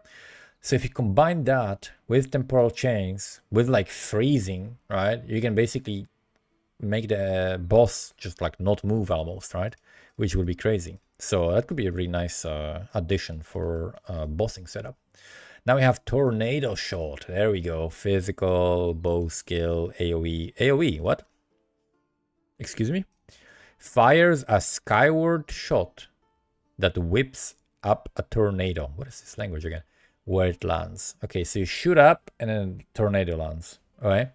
Dealing physical damage over time and hindering enemies standing in it. Attack projectiles you fire into the tornado are sucked into it, causing the tornado to spit out a nova of matching projectiles. Oh, that's nice. That seems pretty good. So we don't know what the duration is or anything, but yeah, you basically shoot out a tornado and then you shoot something else into that tornado, and then the tornado fires around it as well, right? Yeah, seems like a pretty good combo. All right, tornado. Oh, is that related? No. Creates a tornado that chases enemies for a duration while hindering and repeatedly damaging enemies around it. I mean, it might be, yeah. It might be that you can summon a tornado with a spell and also with the attack, right? And it's just the same thing, because it does hinder. Yeah, interesting. Duration 7 seconds would be decent. Toxic growth. Oh yeah, I think this is what Arrow was using. Leap into the air and fire a volley of arrows that create toxic pustules to sprout from the ground on impact. The pustules explode after delay and can be poisoned, causing them to explode faster and more violently. And so it's like a combo with poison. You create like a spores on the ground and then they can explode basically. The poison playstyles seem to be doing a lot of damage in the early game, at least. It was like the thing that was dealing the most damage by far for a ranger. So that's something that you can definitely try to experiment with, because it seems like poison is pretty strong for the ranger skills at least. Then we have Unearth. So this is a minion AoE physical duration spell. Raises spikes of bone from earth in front of you, damaging enemies, and the bones of the corpses in the area are ripped out and reassembled into short-lived bone construct minions that fight you. Okay, so you make little bone constructs and you do spikes in front of you, damaging enemies. I think, is this the one that summons little like scorpion guys? I think this might be, yeah, I think this is the one that summons little scorpion guys, and they last 12 seconds. This seems to be nice because like you can get a lot of them early on, and you know, this is level 1 skill, so you're gonna be using it early on. I think it's pretty decent. Yeah, it's like this plus the bone storm plus having like some skeletons and zombies, and you have like a pretty decent early build. Vaulting impact. Okay, so this is AoE melee slam with a quarterstaff. Leaps forward and slams the ground, sending a stunning shockwave that is especially potent against the dazed enemies. Haven't seen daze in anything else yet. We'll see what daze does. 1 second to attack time. Ooh, that's a long attack. So your attack speed doesn't matter. You're still getting penalized with 1 extra second slapped on top of it. Consume daze to cause more stun buildup. Okay, this seems just like doesn't even guarantee a stun. It has a more stun buildup, but it doesn't even guarantee the stun. So good attack damage though. but it's too slow. Like that seems like just way too slow. And that doesn't seem useful at all. Next, we got Vine Arrow. AoE projectile, fire an arrow into the air that lands through shoulder ray, causing plant to spring up from the impact location. The plant sprouts vines that latch onto the nearby enemies, slowing their movement and dealing chaos damage over time. So this is pretty much like Toxic Rain. You know, the vines from the things, dealing chaos damage over time. Very similar to Toxic Rain. And from what I've seen, it's doing decent damage. Volcanic Fissure. Okay, so we got another melee skill, Slam the Ground. The damage here looks pretty low on these numbers, but of course, you know, you can never just like look at that and determine if the skill is good, right? Because you have to know like how many times it hits, right? And so on. So Slam the Ground, creating fissure that deals area damage while traveling. Slamming the fissure with different skill will cause it and all connected fissures to trigger aftershocks. Yeah, so this is like a setup thing, right? So you set it up on the ground and you do other stuff. This is more for like single target setup. Okay, we got Volcano.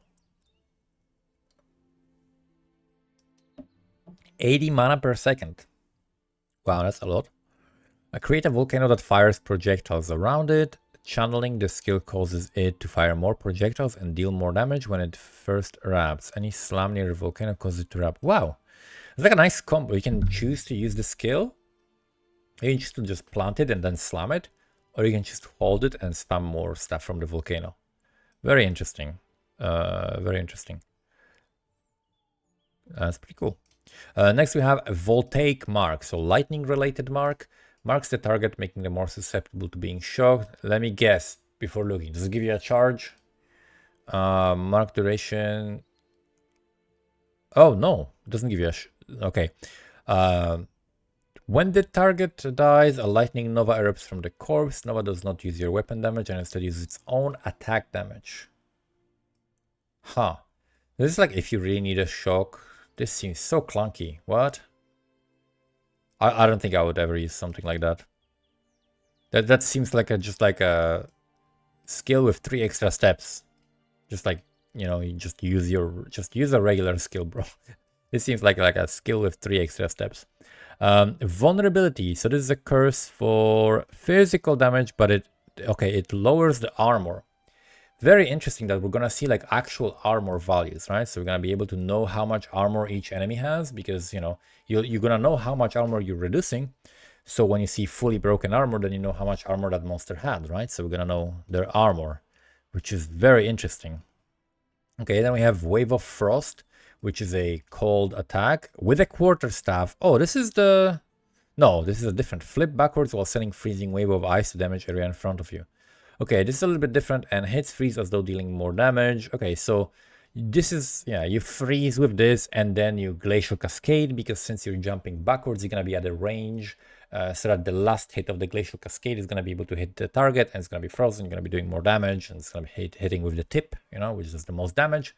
So that seems like that's intended for that combo, right? Wave of Frost plus glacial cascade should be relatively good. Doesn't seem to be doing a lot of damage, but again, these are just numbers that are going to be changed over time. Whirling Assault. So this is another quarterstaff thing. This is just like, this feels like basic attack, but you know, with extra flashy, you know, animations, and you can make it shoot out projectiles if you combo it with other skills. And Whirling Slash is a spear skill. So yeah, you slash. Okay, so you spin and then you make like a storm, right? And the storm deals damage over time. It has reduced blind effect, but it does blind, but it's very much reduced blind effect. Okay, you can add stages, so you can stack these. Okay, so you can stack these. More damage per stage when released, and enemies inside of the storm have reduced movement speed, which I guess is pretty decent. Okay, so this is like a storm thing. Kind of similar to Blade Storm skill, I guess, right? Kind of similar to that.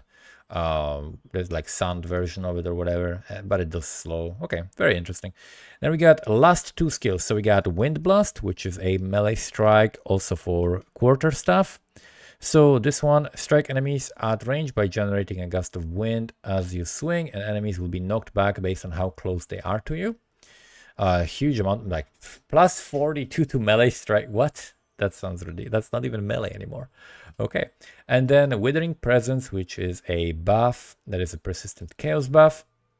And while active, periodically withers enemies in your presence. Wither duration is 4 seconds, and then withers enemies every 2.66. I wonder, okay, if wither stacks to 15, like in POE1, then this is just too slow. But if it's a single debuff, or maybe stacks up to 2 times or something like that, then it will be pretty good, right? And either way, it could help you like maintain it on a single target fight. You can apply them maybe once, and if they last that long, maybe it can. I don't think it would refresh it though, right? The stacks would fall off, and then you'd only have this one or two, like depending on like when they overlap. So this doesn't seem that good, depending on like how the wither works, right? But if they reworked wither and it's only like a single debuff, then yeah, then it just be great. It's like automatic source of wither for 30 spirit. So that's it. This took a very long time. So 168 active skill gems. I'm gonna try to do another video, but it has to be a separate video for the support skill gems. But very cool. I'm very happy to see lots of different combos. And the main takeaway is that, yeah, as a mercenary, I'm happy because I'm gonna be playing the mercenary. I'm happy that I'm gonna have a lot of combos, especially with like the cold and the shotgun thing, right? So that's gonna be really cool. Lightning Sword looks insane, like mana stacking, lightning, that looks like the most damage you can possibly get, so look out for that, I guess. That seems like huge amount of damage. Warrior has a lot of different combos, and another thing that is interesting is the fact that like cast on crit, cast on stun, all of these things seem like a supplementary thing rather than the main thing you build your character around, right? But yeah, other than that, a lot of really cool combos, like freezing combos with Cold Snap. Cold Snap seems really strong. And yeah, thank you so much for watching. If you enjoyed the review, make sure to subscribe and like the video. And I will see you guys next time. Bye-bye.